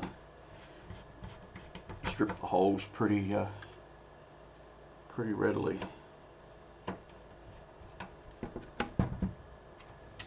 If you do them up too tight. 1, 2, 3, 4. Where's the other one? Was it there? No, there.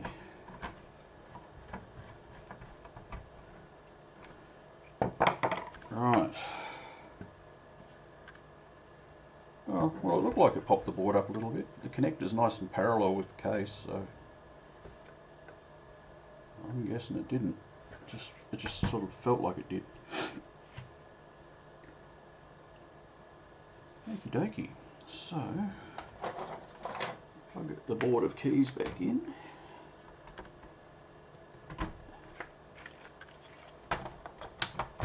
Set the lid on. Plug the little monitor back in. Plug the speaker back in. You know, I knew I'd forget to plug that back in. As soon as I sat it to the side, it's like, I'm going to forget to plug that in. What did I do? I forgot to plug it in. Exactly as predicted. So I'll set it like that. I'll get our power supply and floppy drive back up here and plug the floppy drive in. I don't know whether this floppy drive works. I've never used this machine. So if the drive doesn't work, I don't know if it's the drive or the floppy connector on the board.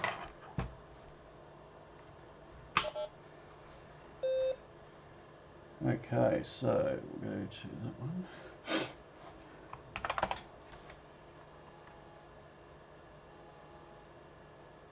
It's struggling to read the disc, but it could be that it's not formatted. And given it's a Macintosh disc, it might just be that it's still formatted for the Mac. Disc protected, well, that'll do it. Let's just unprotect it.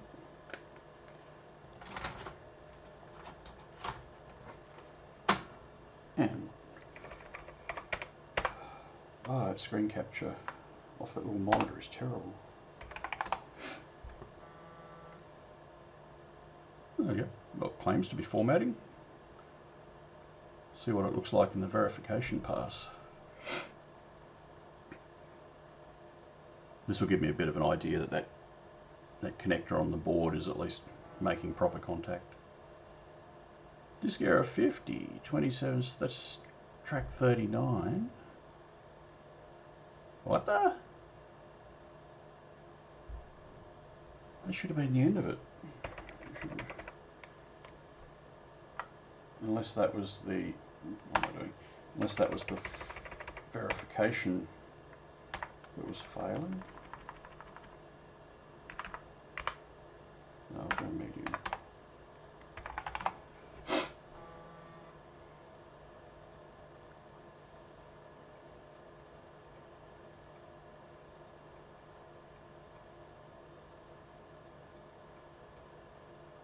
See what this does.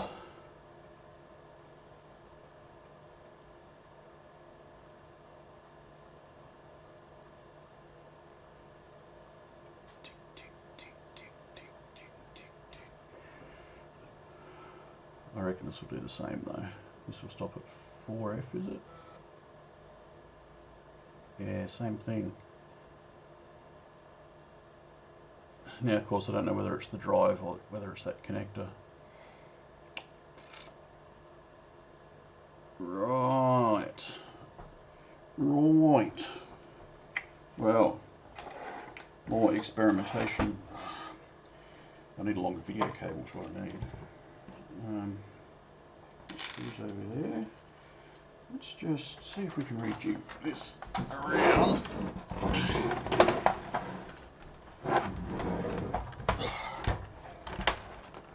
Really?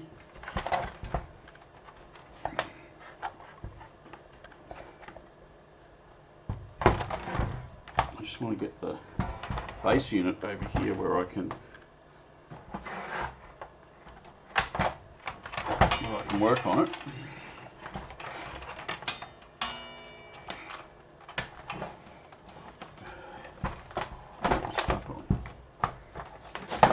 Banging and clanging and carrying on. Oh, and of course the screws are in the bottom of it, aren't they? So I'm going to have to stand it up on edge. Pull it apart. I'm just going to... Where are we? Let's see if I can do that. Open this up. And I've got some other floppy drives here. I'm just going to try that. As I say, I don't know if it's the drive or it could be the disc. That's the dodgy one. Or it could be that connector on the board. So many variables. So many variables. Oh, come out.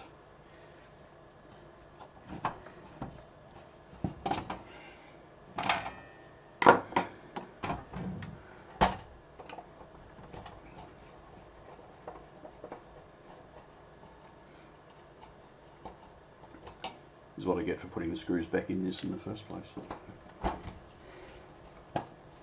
Murphy's Law, it was never going to work right because I put the screws back in.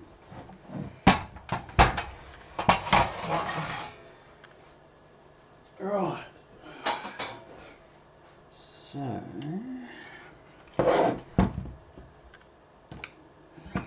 these are a bit, actually, I'll probably do this at least initially. Good on you. Do this initially without taking the floppy drive out of the machine. There's a little bit of heatsink over these two wires that are jumping together. I don't know what, without looking at the pin out, I don't know what they're for. I can do this and I can just plug another drive in over here. Let me get another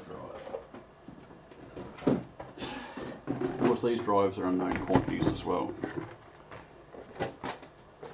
Nothing like replacing something that doesn't work with something you don't know if it works.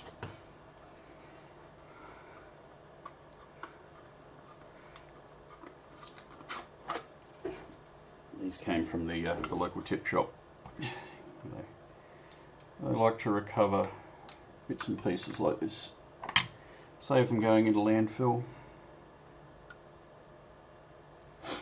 The downside is you don't know whether they're going to work or not. They usually do. But... Oh, really? Upside down, Miss Jane.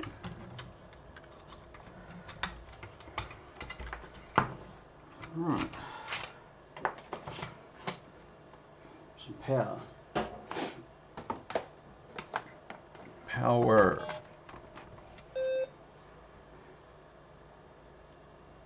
Now this is interesting. The floppy drive is running.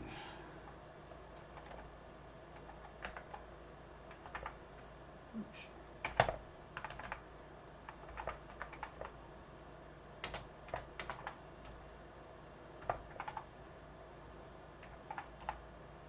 Which I think the floppy drive running is indicative of a drive ID issue? I can't remember.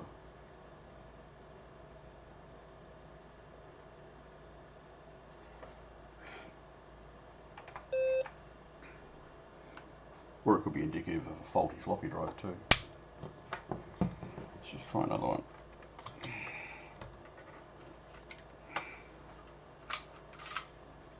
It's not like we don't have plenty here to choose from.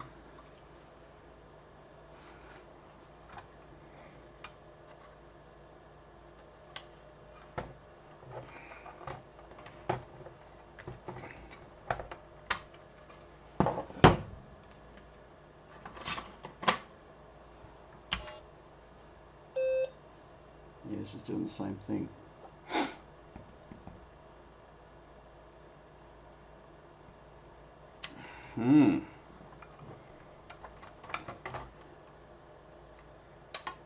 Right. Let's consult the Oracle. Consult the... Where am I? Let's consult the Oracle.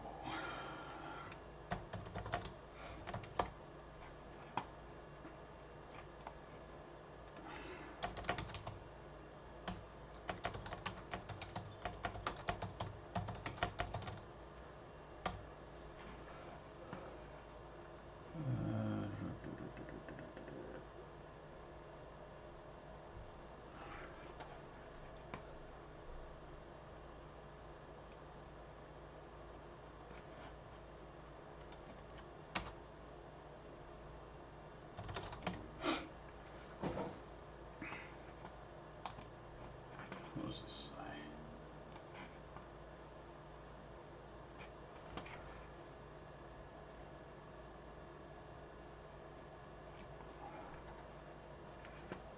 Oh, this looks familiar. All I get, whoops, is disk error 50 at 0, right.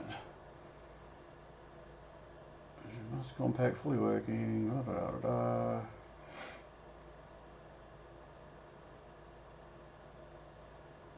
The same error.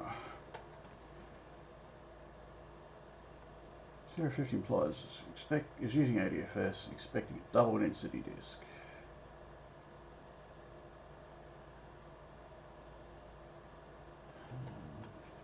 I'm using a 3.5-inch disk.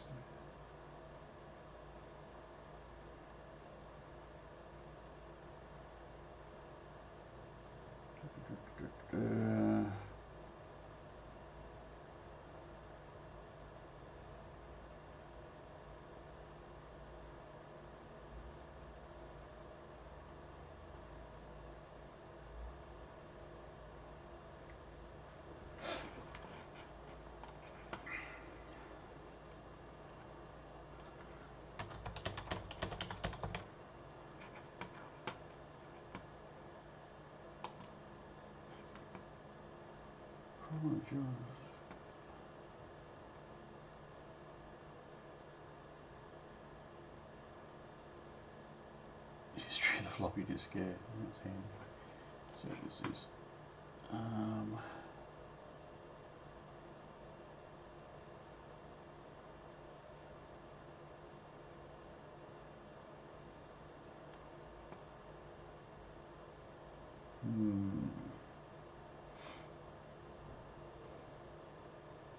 it'll be almost definitely due to the way the floppy cable is wired up. There's something specific about these BBC floppy drives, and I don't remember what it is.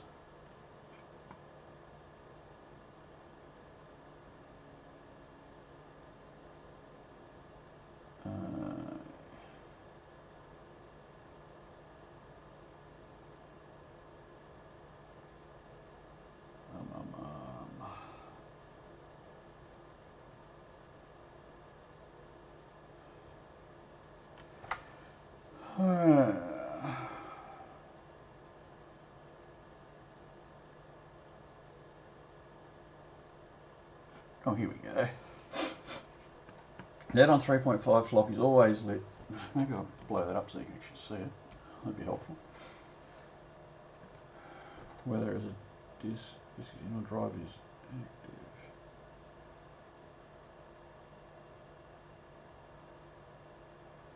Took a twist out of a PC cable. Haven't put the BBC twist in between wires 10 to 12. Really? Is there a...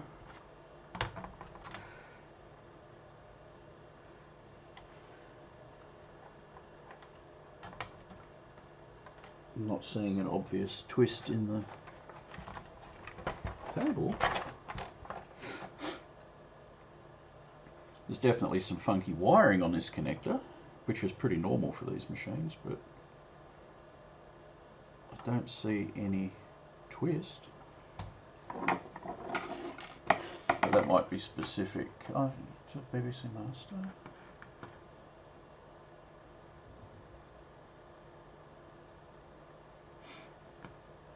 BBC uses a sugar floppy drive. The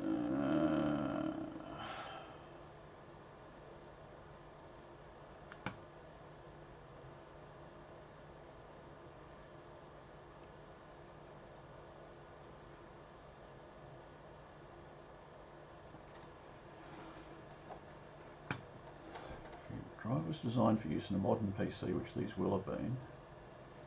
It'll be set up for the second drive select.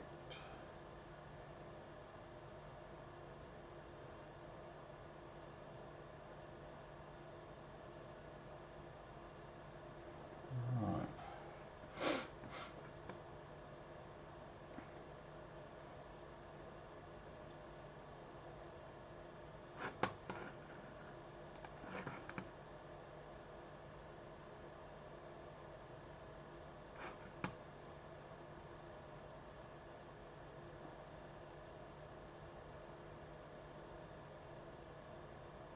Lots of talk about power supplies, not really interested in power supplies.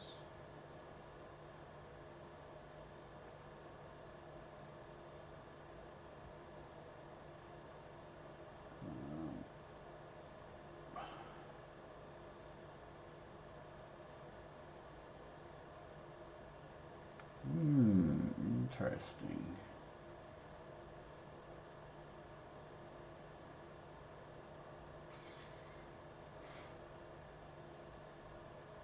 So, it says usually drive 1. So that's not what I want, that's what I want. Let's just plug a drive back in. See if we can get this to respond as drive 1.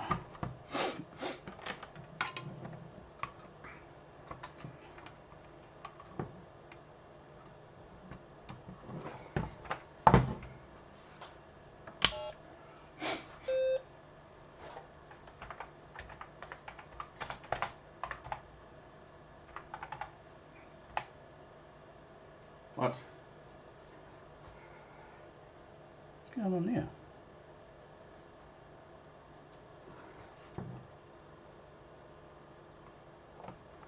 What the? No. Now I've got, whereas before the floppy drive LED was on constantly, now it's not on at all. Is this power connector dodgy? I think it was. Something's dodgy because I heard the drive click when I moved it.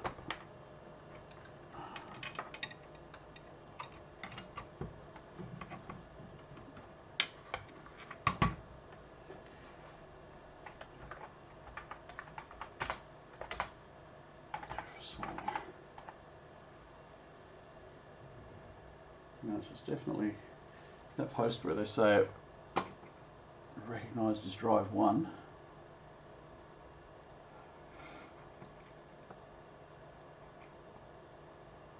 In cable without a twist, the PC drives usually drive 1.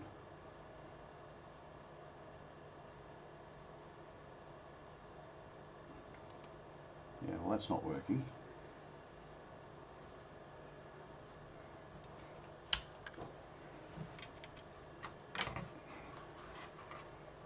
I might have to defer this one and do a bit more research. I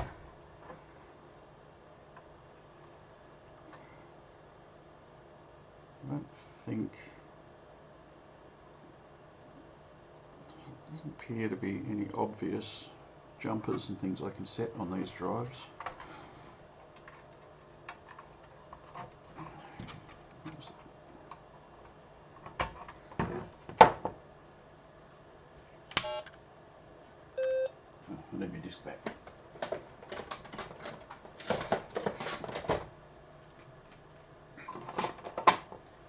So I'm still at that point where I don't know if it's the computer, the drive, or something else.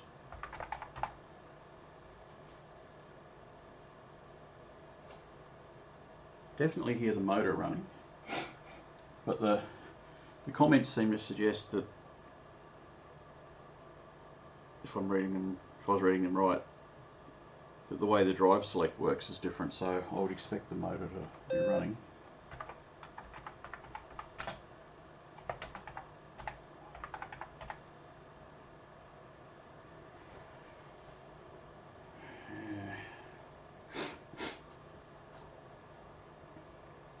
Or like the other floppy drive, it could just be that the heads are dirty in this drive, but of course I've got to, well, I suppose we try taking it apart and have a look.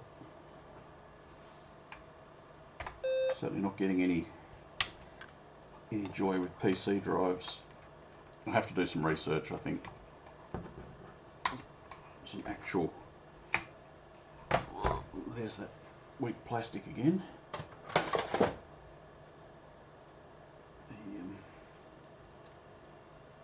Yeah, the little back shell on the retainer on the thing just broke, just on the back here. Oh, you can't see, hang on. Not that one. Yeah, the retainer on the back of this just broke off. It won't affect it electrically, but yeah, I'll need to fix that at some point. Such are the joys of working with old machines. Let's take the power out. Let's pop this floppy drive out, see what we can see.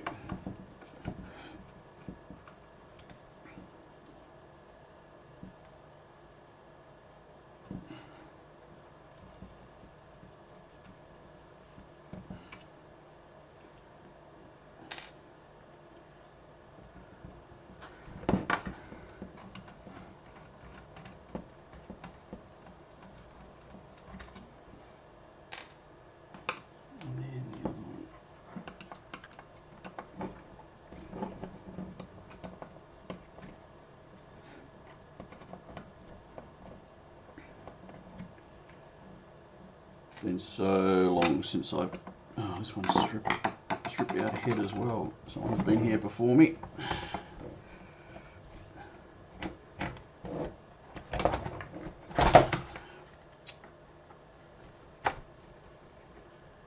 Oh, get out. Really?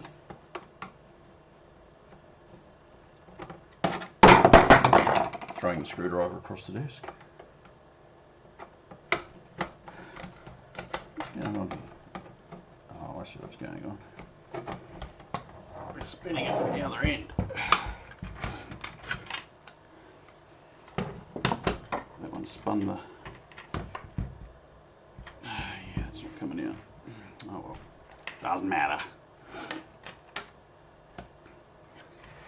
So,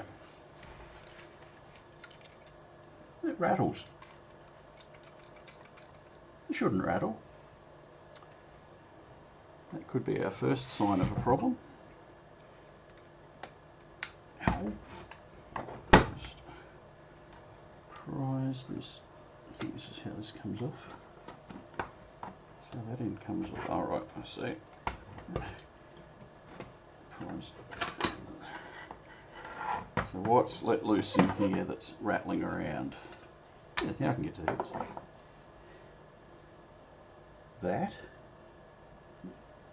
Whatever that is from, which is odd. Oh, that might be from the case from before, because there's no white plastic in this. Well, there's a washer. What that was doing floating around in there. Ah, it's come from here, so that belongs on there. No, that's all right. That's what was rattling around. All is good. So, can I get into the heads to clean them? I probably can.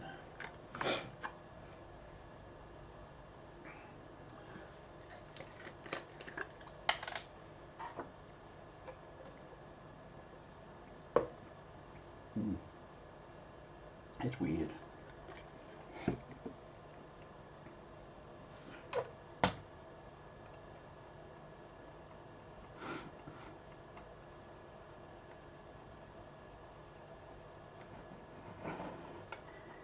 If this doesn't work, I might try a different floppy disk too, because the issues could all just be that floppy disk. Well, nothing really came off those heads, so I'm thinking they're not that dirty. The cover over there, what have we got? We're plugged in, plugged in, plugged in. Plug our floppy cable in. Plug our power cable in. Plug this power cable in. Right, let's see if I can get this floppy disk out of this other machine. Yep.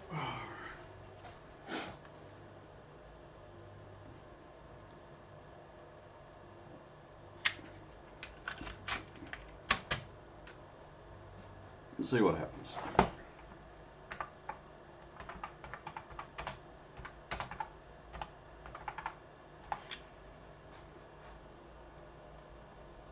Oops, wrong one.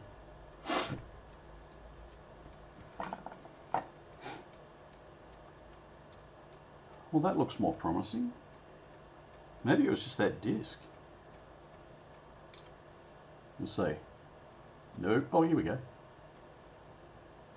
Okay, so it's still not happy, but it's happier than it was, I think.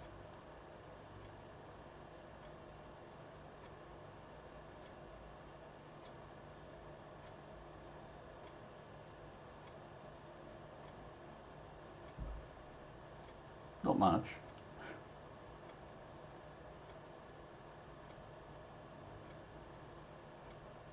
Yeah, I don't think this is going to have a happy ending.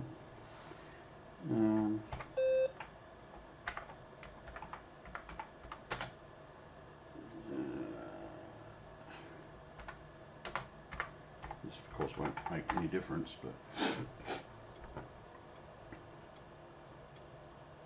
then we did have issues with this disk formatting in the other machine too, so this again could be the media.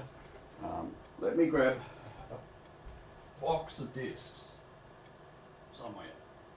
Where do I find them? I know they're here. I saw them earlier.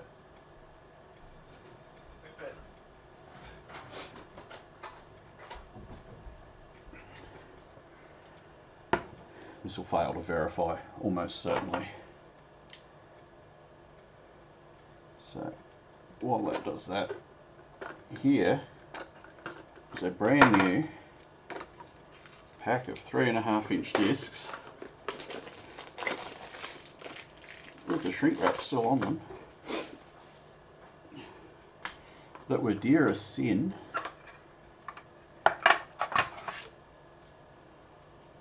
verbatim Data Life Plus Teflon.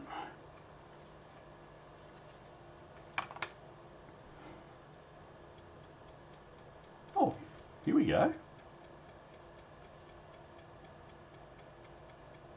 Interesting.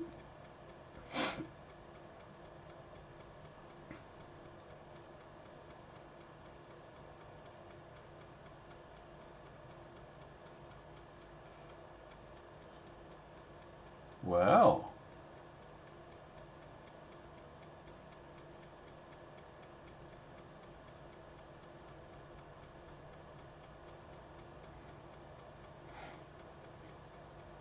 my memory's so hazy from when I used to use these machines, but maybe being a notionally a 1 meg disc, maybe you can only operate these in the large format. I didn't think that the different formats encoded the data on the disk any differently. I thought basically it was different number of tracks. So small I thought was, I think, single-sided 40 tracks, and medium was single-sided 80 tracks, and large was double-sided 80 tracks, I thought. Look at that, now that's verifying too. Maybe the heads were still damp from when I cleaned them. I don't know, that's working fine now. Look at that, I busted out my brand new floppy disks for absolutely no reason. There you go. Wow. Didn't even need them. It was just the threat. The threat that I was going to use them. That's all it was. That's all it needed. Well, okie dokie then. Let's put this back together. So, before we get carried away, let's find... see if I've got any of these. I think... do I have any? No, I don't. Or do I? No, they're 40 pin. I was looking to see if I had another retainer clip for that connector. I've got a 40 pin version of it, but not the 34. And it's not the end of the world. It's, you know, it's inside the machine. It's rarely accessed. It shouldn't be an issue. It just would have been nice to have been able to replace it. But I guess that's not going to happen. Right, so I'll put this back in here. Just got to coax this one back in so the washer doesn't fall off and end up inside the drive like it did last time. Ah. And you're probably looking at me going, you didn't put the lid back on the drive, you didn't put the lid back on the drive. And it's like, guess what? They didn't put the lid back on the drive. I might be able to get it back in because of the way it goes back together. It goes that way. Can I get it back on? Without taking this, I think I can. I think I can. I did. Right.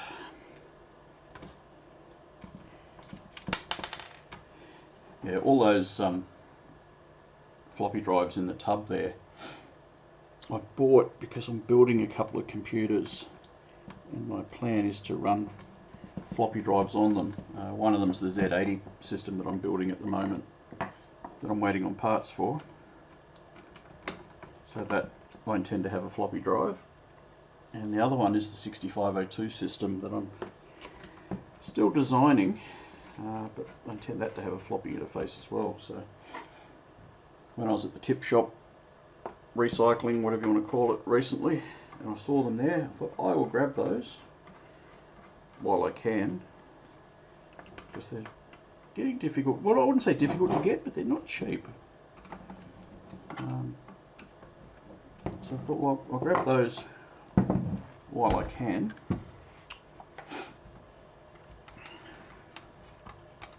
So that when I do need them, I've got them. And then this one goes in here like that. Right, so that should, now we've got it back together, let's just give it a quick test, make sure it still works.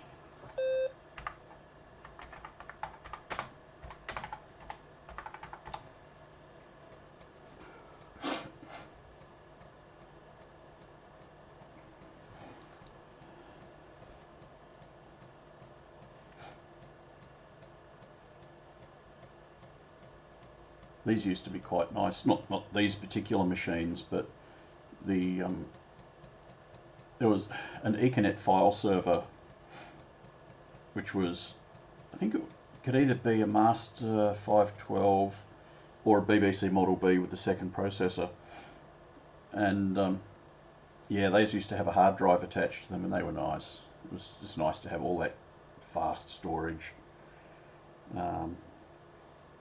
Can you say all that fast storage? The hard drive we had at college, I think, was a 30 meg hard drive. You know, I've seen like 30 meg is what, about 5 of your average size digital camera photos, and your hard drive's full. But for an 8-bit computer like this, that was absolutely massive. And that disk formatted fine, so that's working.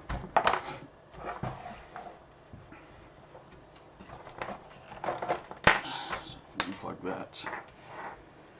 I'll put his lid back on. Actually, what I will do, which I didn't do on the other one, I will get my trusty labeler out.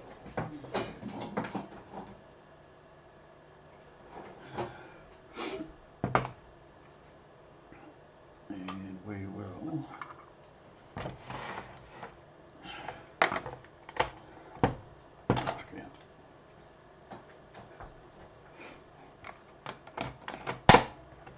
print a label.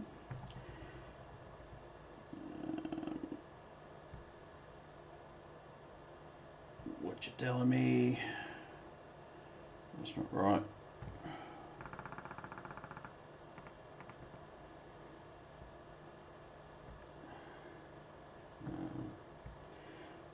Just so I know when I replaced the reefer. What's the date today? It's the 20 something.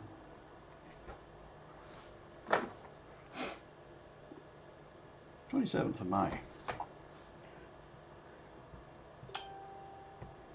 21. Ah, it's the wrong label. That's why the label was complaining. I grabbed the wrong one. That'll be right. The label tape I wanted was the one I had in it. I just took it out. Here we go.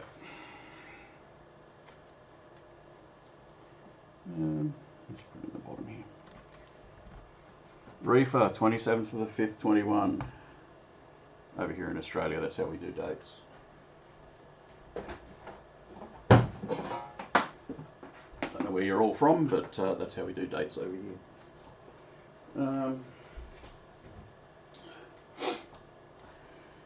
Right, so throw some rubbish out. Put the lid back on. Grill to the back.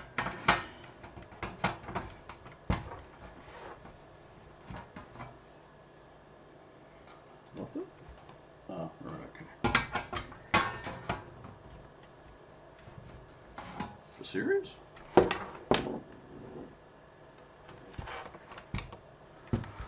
going to go on the other way.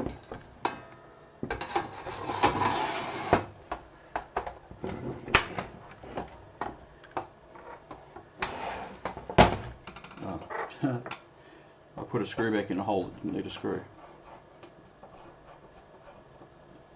That's why it won't go on. The screw goes in that hole.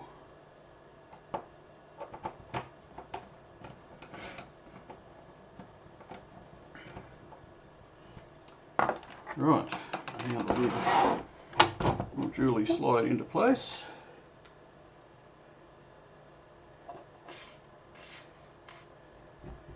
There are 4 screws sitting there. Oh, they're out of the case. I hate that when you've got screws sitting around here. Where did they come from? Here's the dodgy one. That's the dodgy. Oh, see if I can find a better one than that.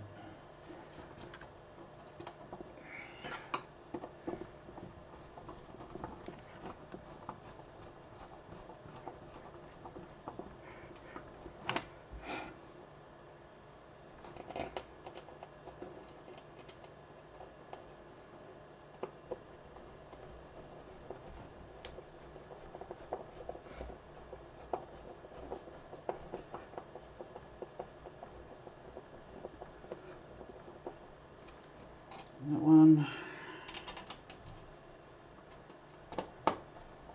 If I put this back together and it doesn't still work, I'm going to be less than amused. It's always a chance.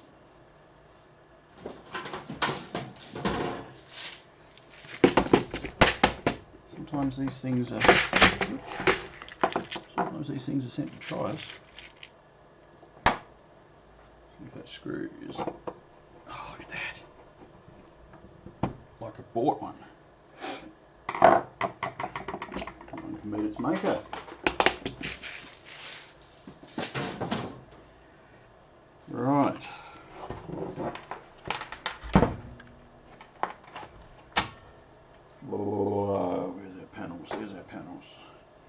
these are symmetrical.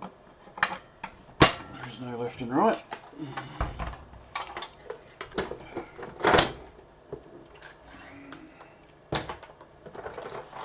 Someone said a tub of floppy drives there. And a keyboard. It's too much stuff. That's the back one.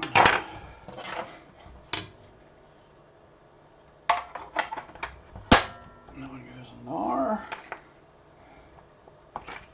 And the back one.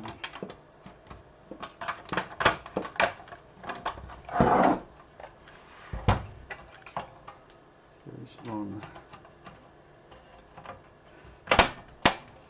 there like that.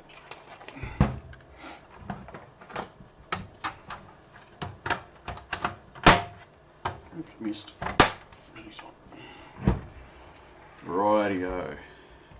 And this one's got the panel for the right-hand drive removed, but it has no right-hand drive. So at some point it must have been a dual floppy machine, I would expect.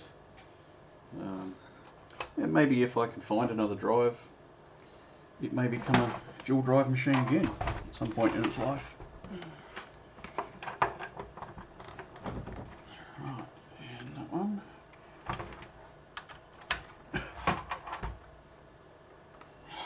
Floppy drive cable, not turned on now. See what we get. Do a quick format just to confirm it still works.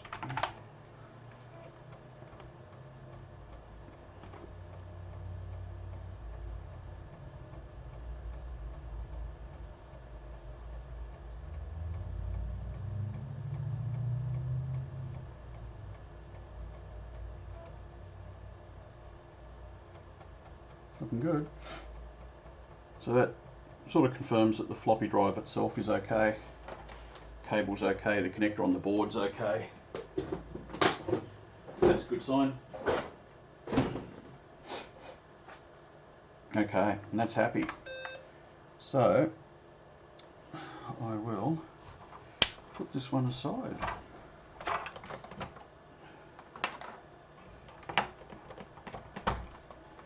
Needs a bit of a clean, obviously, but I don't have the supplies with me right now where I am to do that. I do like these machines. Like I say, it's the Master Compact's my favourite of the BBCs that I used when I was at school. The downside though is this Master Compact, as nice as it is, you can't run a second processor in it. So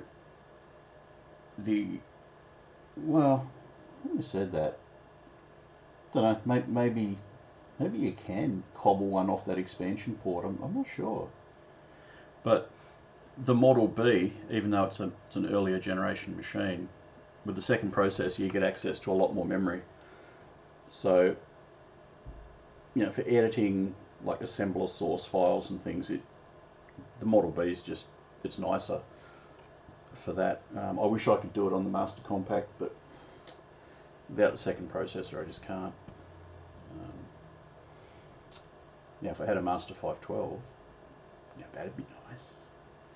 But as I said before, I know of one. I know someone who's got one, and there's like zero chance that he would part with it. I wouldn't even ask him, because I know he won't, and I wouldn't blame him. If I had it, I wouldn't part with it either.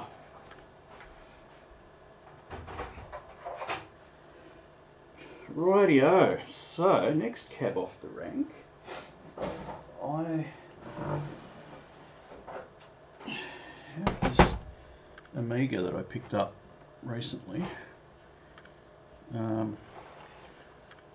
I don't have the A520 for it, so I haven't got any way of getting video out of it at the moment, because I don't have anything that can swallow the signals that I believe are on the native video port. But when the A520 does arrive, which hopefully won't be far away, I'm going to be stuck for a workbench floppy to boot it off. And I don't know a lot about Amigas, but my understanding is the workbench needs to match the Kickstart ROM, and I have no idea what Kickstart ROM is in this, so I'm going to have to pull it apart to see what ROM is in there. Assuming I can readily identify what ROM is in there when I do have it apart. That's not even a given. But if I can't, at least I can take a photo of the ROM, and maybe the markings on it will be enough to point me in the direction of which ROM it is. And it looks like it's... I need Talks bit, because in their infinite wisdom they have, this is the one of these I want. I had a ratcheting one. No. Do I have the right size? I have a right size Talks bit here somewhere.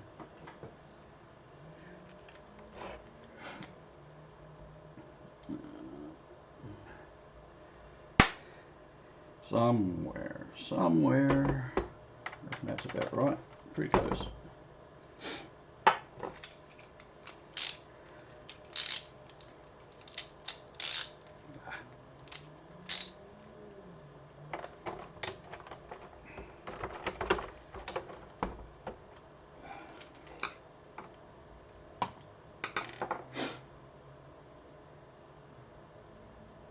I just realised what I forgot to do. Just put this in here for a moment. I knew I forgot something. Forgot to put screws back in this. Having just realised before what those screws were, completely forgot to put them back in. So let's do that before I forget. It's been a long day. A long one coffee day.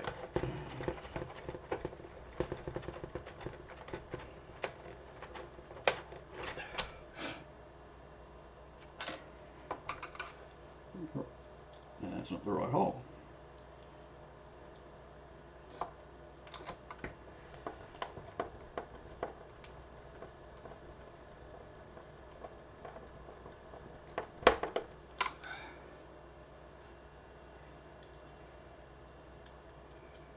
And black last.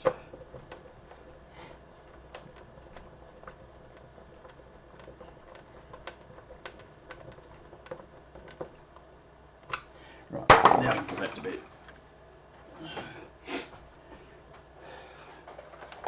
Back to the Amiga. So yeah, it's going to be interesting to get this Amiga booted up in the coming week or two or three, because my knowledge of Amigas is close to zero. My brother back in the day had an Amiga 1000.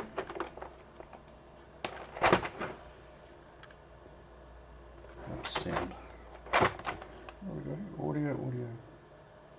Mono. Interesting. That's not a monochrome video output, is it? That'd be interesting, because at least I could get some sort of image out of it.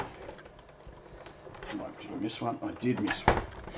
Yeah, my brother had an Amiga 1000 back in the day with the sidecar, and at some point he got rid of that. Damn him. I'd love to have kept it.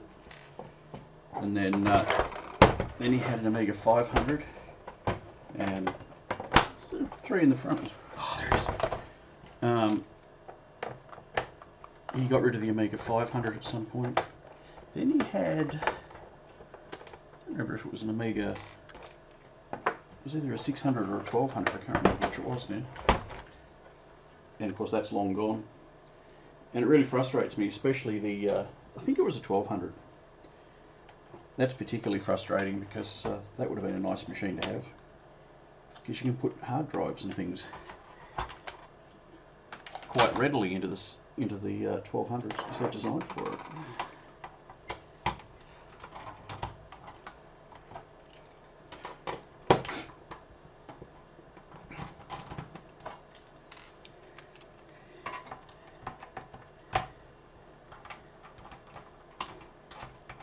A lot of the retro people you see working with these old machines on the internet, they don't like these RF shields, and I get why they don't. They are kind of annoying, but that's part of the machine, so I put it back. I mean, the machine, most machines at least, will work perfectly fine without them. I did hear that some Macintoshes don't. Apparently, some Macintoshes use this metallic RF shielding as part of the ground circuit in the machine. Apparently, so you put your machine back together and don't put the ground, or you don't put the RF shielding back in it, and the machine doesn't work. But why doesn't my machine work? Oh, come out! What are we caught on? Nothing.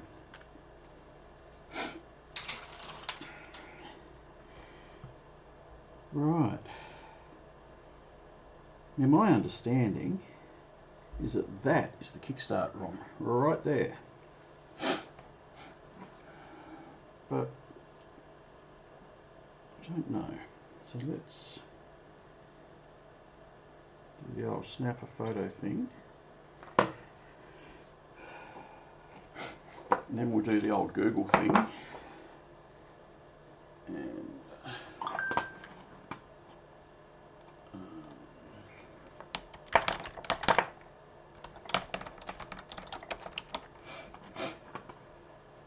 I don't want to download it. What have we got on here? 315093. Oops. Yes, that's what I meant. Does that tell me what it is? 315093-02 is a Kickstart 1.3. There we go. So that's, and I kind of expected that might be what it was because that was fairly common, if I'm not mistaken. So Kickstart 1.3, good. At least I know what floppy drives to go in search of. So I'm curious, this connector over here marked mono that's in the video out section, I'm thinking that might be monochrome video. That'd be cool. So let's just move on to the next little bit, which will be to grab this Amiga power supply that we have here.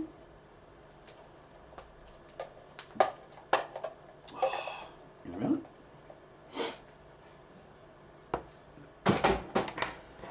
So we'll grab the power supply.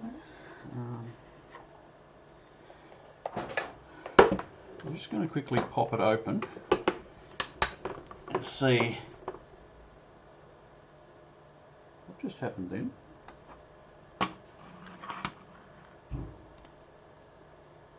Okay, I have no idea what just happened then. I bumped something and OBS just disappeared. Somehow it minimised it. I don't know. But we're still good. So yeah, I just want to pop this, make sure there's no like reefer bombs in here waiting to go off. Oh, different. Fit in there? Yeah, much better.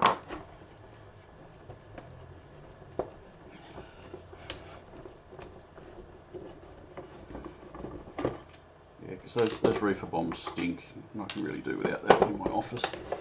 Because this room, of which you can only see about a quarter of it, if that,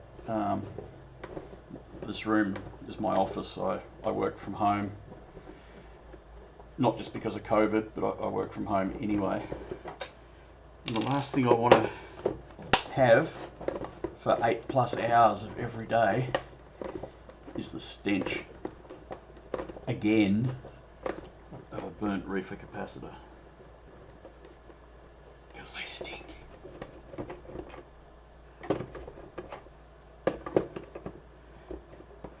I also want to just quickly put the meter over this power supply too, because apparently these can, the output voltage in them can sort of creep. Well, that's worrying. The output voltage can creep up beyond what the machine considers acceptable and damage the machine too. So apparently that used to be quite a problem with Commodore 64s as well. So what I saw that I said, oh, that could be a problem. I don't know if you'll be able to see it on this camera or not, but nah, not really. But in there's the fuse, and the case of the fuse is just a little cloudy, and that tends to happen when the fuses blow. Let's just give it a quick eyeball, see if it's blown. No, must just be the way it is. It's definitely not blown.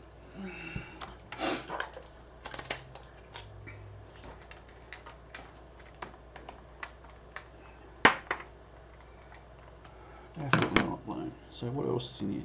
Looks like there might be a trimmer for adjusting the voltage. There's various capacitors, but none of those evil reefers. Nothing looks to be leaking.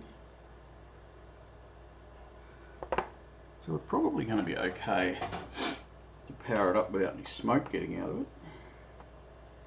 Of course, I have no idea what the pinout of this is. Might have to consult our friend Mr. Google again to find out what the Amiga power connector pinout is.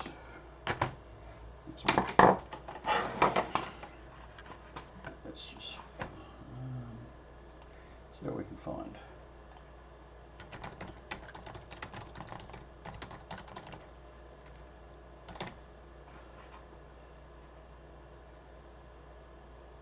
That's the beast. Do they generally concur? We'll go with that one because it looks nice and clear.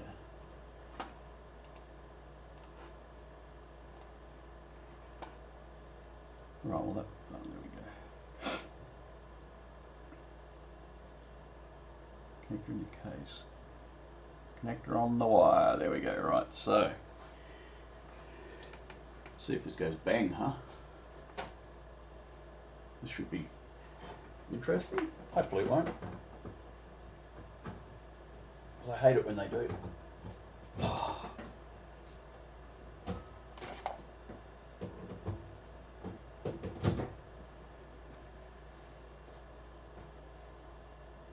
Hasn't gone bang yet. It's turned on.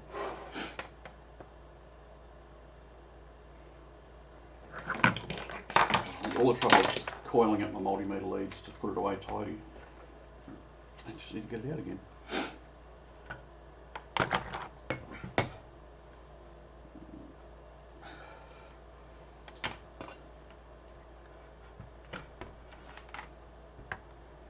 Put it somewhere where we can all see it. Because this is going to be interesting to try and juggle this.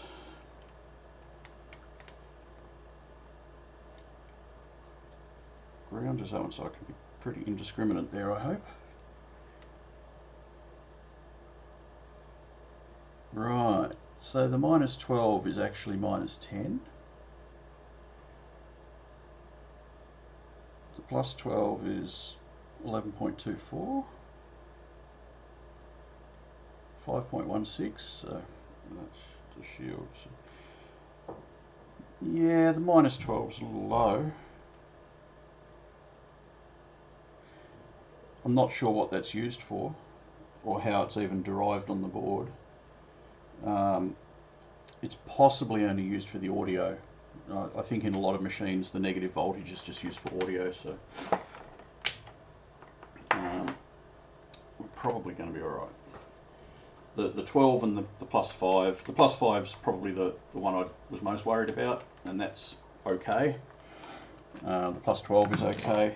So I reckon there's a good chance that I can plug the video cable in from this. It's interesting to see what we get. Oh, and plug the power in, bolt. There's that one. And we'll do that. See what we get when we turn it on. Well, look at that. That is a video out. Ha! Look at that. Kickstart 1.3, which of course I don't have a Workbench 1.3. But that's a good start.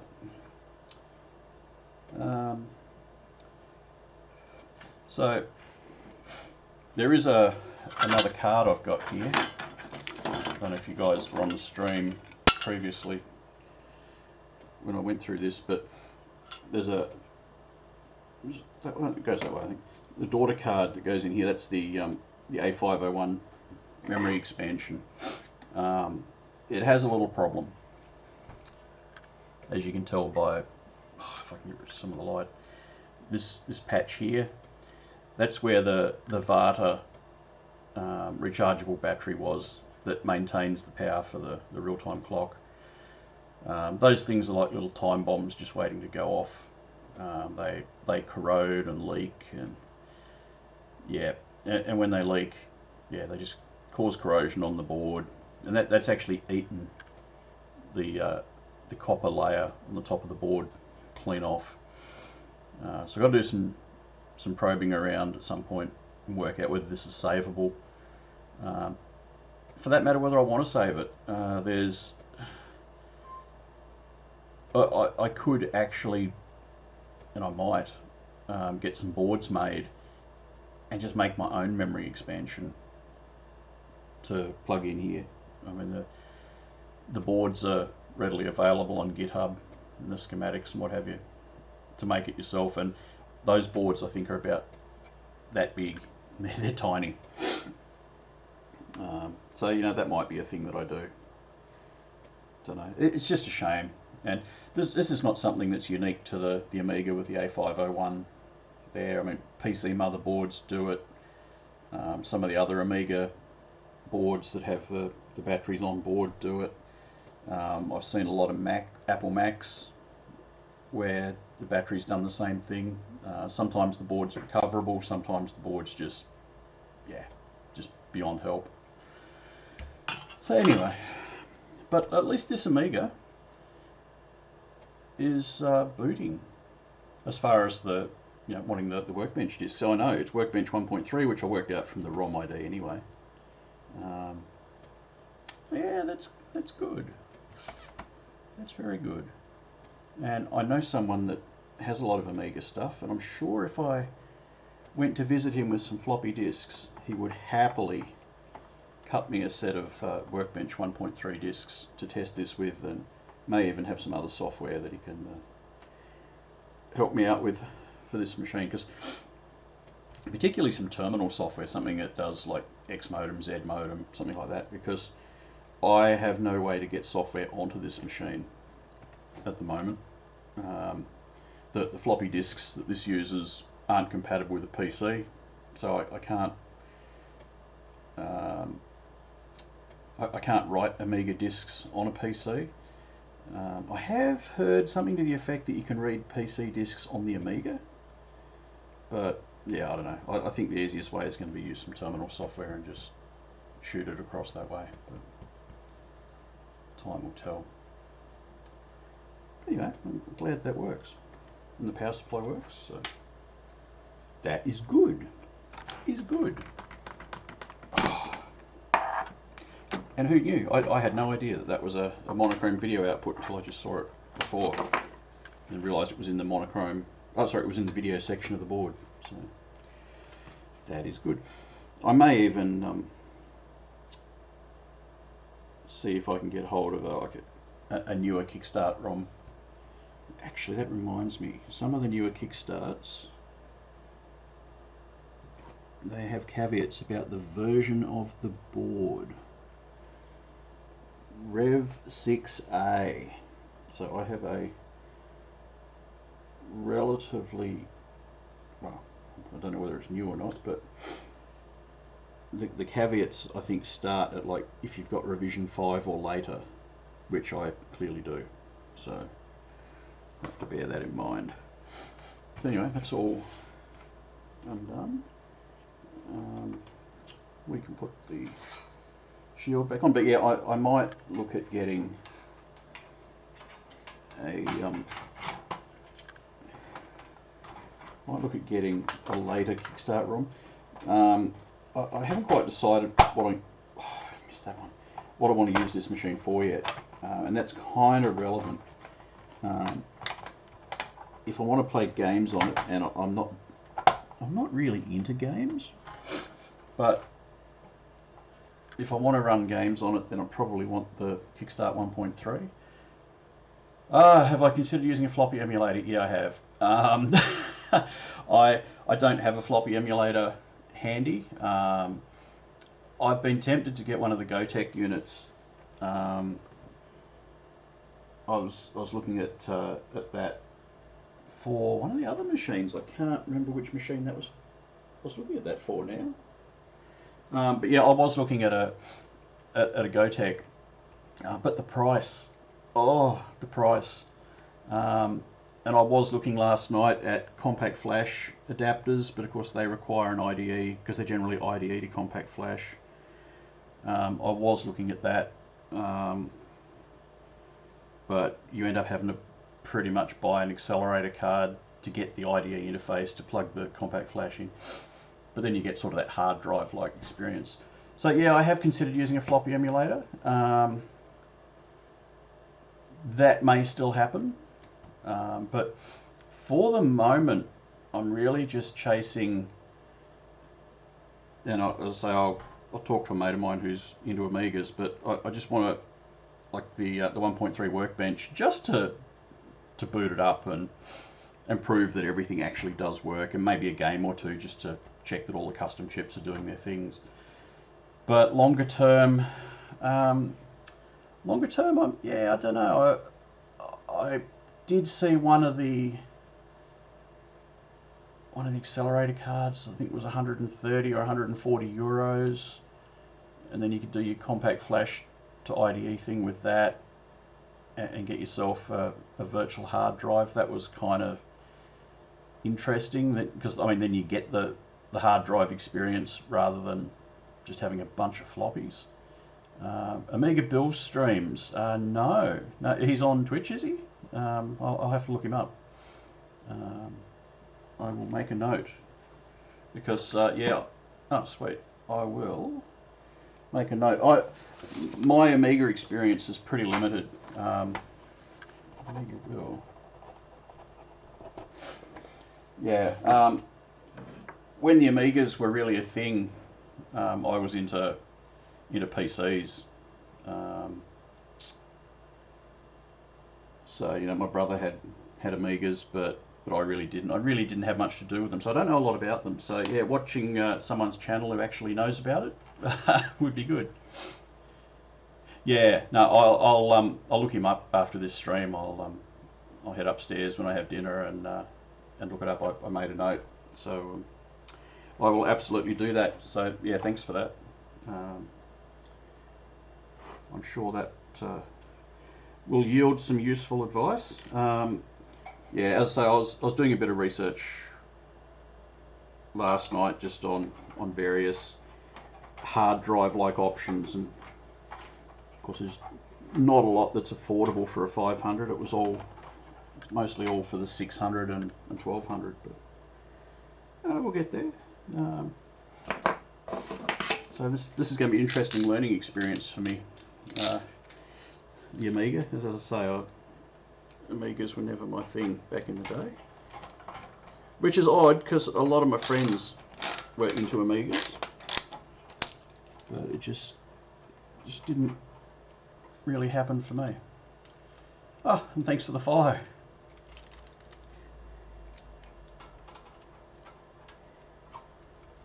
This has been a relatively successful stream actually in terms of follows tonight. I don't know what's so special about this stream, but it's good. I don't know whether you were here earlier, but I've got a wireless, a Rode wireless microphone coming, and I've got a little microphone here that'll hopefully make the audio a bit better, because I'm just using, that doesn't sound good. Just using the Logitech cameras at the moment with the audio on those, and it's a bit ordinary. Partly because I've got equipment running in a rack here behind me that I can't really turn off. But yeah, people love their Amigas. Yeah, you're absolutely right. As I say, the mate of mine that I'll visit to get the workbench discs, he loves his Amigas. He's got I think a 1200 with a compact flash thing in it, and yeah, he loves it. He fires it up every few months, and yeah, it still works, and yeah, he loves it. So yeah, and you know, they were really popular back in the day. You know, a lot of my friends back in the day had Amigas, and that's why I was kind of surprised that I never ended up being one of them, because you know, when all your friends have got one, oh, that's off by one pin, and all your friends have got one, it sort of becomes moderately compelling to get one yourself. But yeah, no, I'm interested to see where this one ends up, what I end up doing with it, whether I put an accelerator card in it and do the compact flash thing, or I don't think there's much chance of me finding an affordable A590 or anything like that, and I don't even know that I really want to go that way. Have a spinning SCSI hard drive. It just sounds like something that's waiting to fail, and then you've got to deal with that. It's probably better to go the accelerator route and put the compact flash in. But, what am I missing here? 1, 2, 3, 6 screws for the case. Good. Let's put this back together.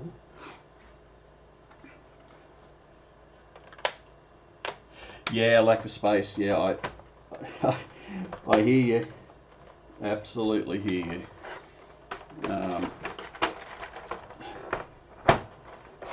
I mean, I'm tight on space even in here. I mean, this is my... What have we done? That's not right. This is my my 9 to 5 office, and you know, this corner of it is keyboard's come adrift, I reckon. Oh, that didn't sound good. Did I retrobrite the case? No. This Amiga has been put away somewhere, I guess, out of the sun. But no retrobriting.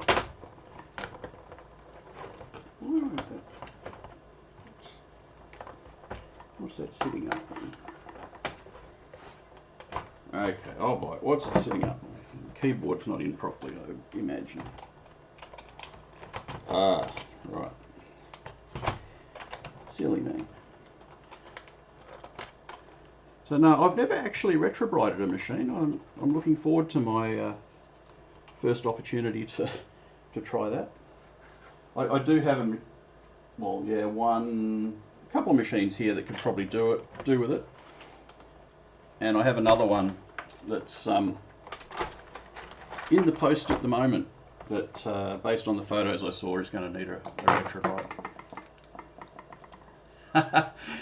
yeah, out of the sunshine. There's not much chance of them seeing much sunshine, so that's good. Which part of the world are you from?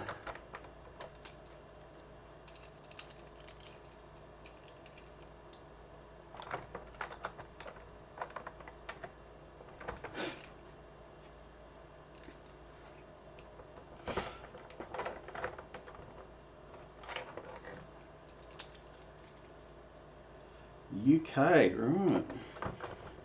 So the whole BBC micros and things, you'd be well, assuming you're old enough, and you probably are if you're interested in retro machines,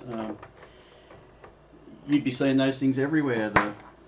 The BBC Model Bs and Electrons and Masters and the Archimedes and stuff like that. You'd be well across those in the UK. But then I suppose if you used to live and work in Oz, yeah. I've never actually been to the UK. One day maybe. Okay, so that was that. We worked out that the power supply, I'll put that the other way around so the floppy drive doesn't fill up with crap. Worked out what workbench I need. First basic code on a BBC in 1987. Oh, I beat you by a... Hang on, let's just change. I beat you by a couple of years. My first basic code would have been in... let me think... 1983. And it was on a BBC Model B.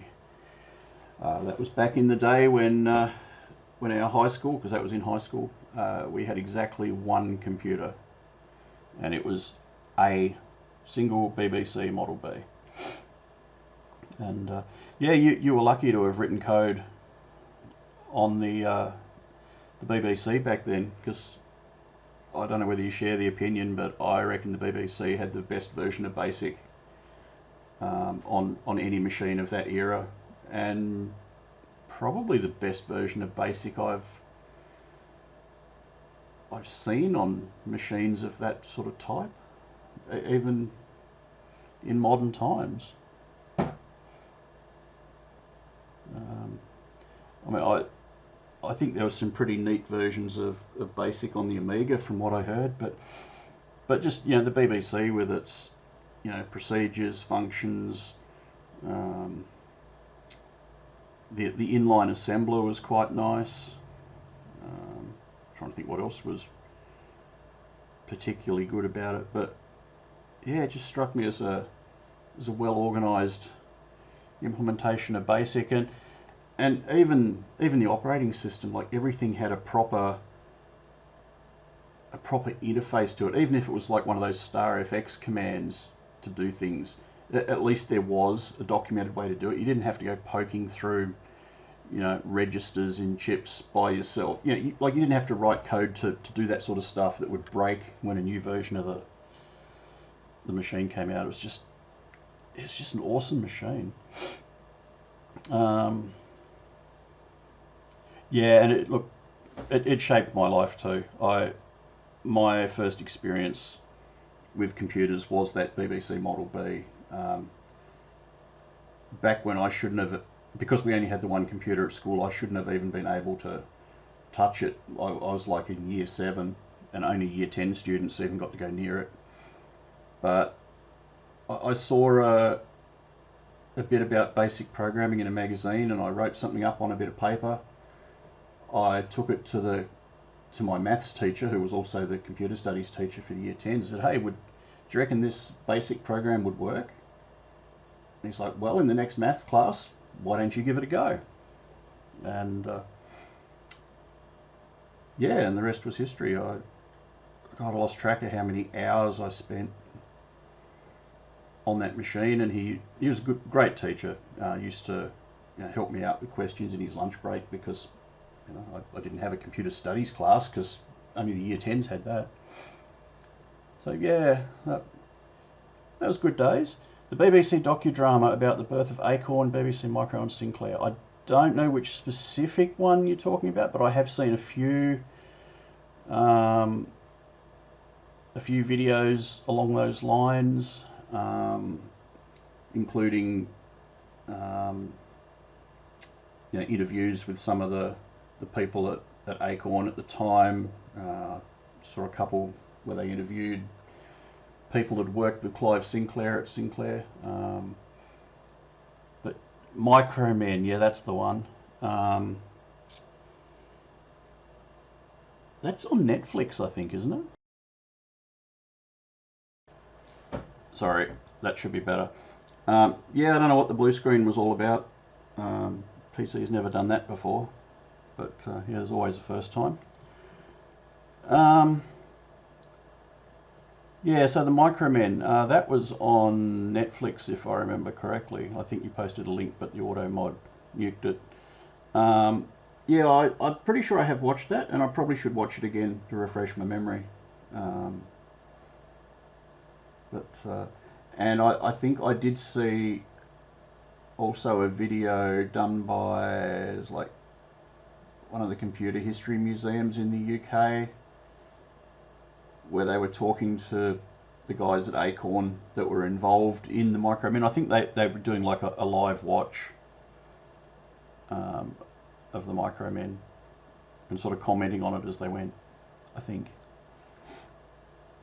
But, yeah, hopefully the audio is working. Seems to be from my end.